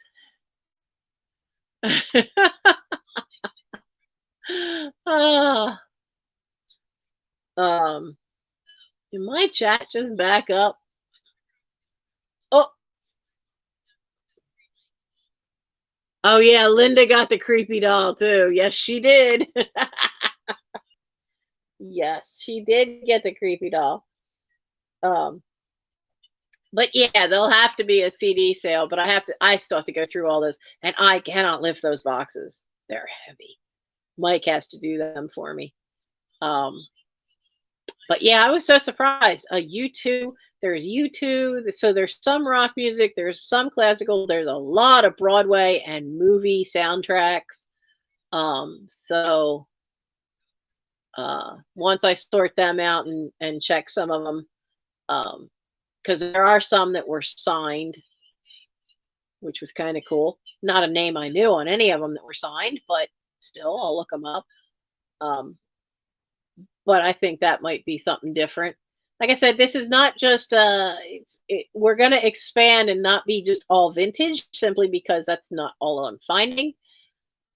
And so we're going to be exploring into the realm of crafting, fabric, sewing, quilting, and now CDs because I was gifted quite a bit of them. And we'll just keep working our way through the hoard. So, hello, Mike, just in time for us to be leaving. And I hope you all had a good time. Oh, look at him. He's just in heaven here. You're not like Aragorn. I can't flip you upside down and rub your tummy. So, I will see you guys next week, and we'll see what we're going to do that week. If we're going to sort or we're going to sell, I'm not sure. I'd probably be sorting. Which room we will be in, I don't know. But we'll have fun. We had fun the last one, and look at all the wild stuff we found. I never in a million years thought I'd like pull out a Viking ship. Honestly, finding a 1930s Minnie Mouse was less surprising to me than finding that Viking ship. Yeah, we had a few mishaps with the cats because the doctor actually hopped up on the table and then stole my seat. I've had to keep Arwen away from the doctor, and luckily they've all been. I fed them wet food. Found out that's the secret. Feed them wet food about 9:30, and then by 11 they're conking out and going to sleep. Oh, he's in heaven. I know what he wants. He wants to sleep in my room with me. Don't you, boy? Can you turn around? They see your pretty face? Oh, you were so sleepy. I know what you want. You want to sleep with me. He loves to just curl up under the covers with just his head sticking out, and he'll sleep up in my armpit with his head on my arm. But he's small enough still that works. I only have a twin bed. So yeah, I'm back into the bed I had all as a teenager. Uh, but he's okay with that. The others, other than maybe Arwen, the others are all too big. Can't do that with the others. There's just not enough room on that bed. So, yeah, you sleepy boy. You a sleepy boy, Elrond. He's my boy. He's my boy. Yeah. So, have a good night. Have a good weekend. I know in some areas of the country, stay warm and stay dry. And stretching your legs out now. Oh my goodness. I do have a wish list, which I have to adjust because I just got a bunch of toys, which I am thankful for. Um, if you look in the link, not in this live because I didn't have a chance to go on the laptop to put in description and all the links. Any one of the other ones, you can see where there is a link to an Amazon wish list that's for the foster kittens if you want to help out with them. I have Buy Me a Coffee. They actually have started a thing to, well, I have it as Buy Me a Tea. What are you getting doing? You're not going to flip upside down. Not going on that table. But they have wish lists now too. And so if you want to help out in any way for these guys, that's on there as well.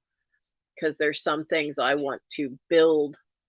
Sisal rope I really need because there's stuff I want to build for them to climb, and I need the sisal rope to wrap around the boards. Yes, because you guys all like to climb.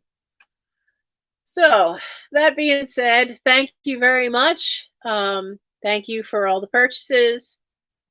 Thank you for the super chats. That was so awesome to have some of those tonight, and super stickers, and that was just great. Oh my goodness, Mike, thank you. A super sticker. Thank you so much. That's awesome. Because all of those, all super chats and super stickers, that's all being set aside to go towards getting the roof repaired so it stops leaking. And a lot of the other stuff like the Buy Me a Teas and all that, that all goes to kitties, because y'all are bigger. You want to eat more. So anyway, have a great night. Have a good weekend. And I will see you next week. Ow. What are you doing? Okay. I guess that was enough, but a claw caught me.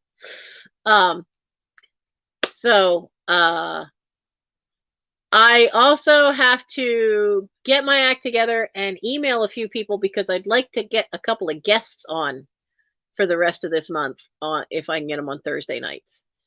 If not, on a Thursday night, I have to find a time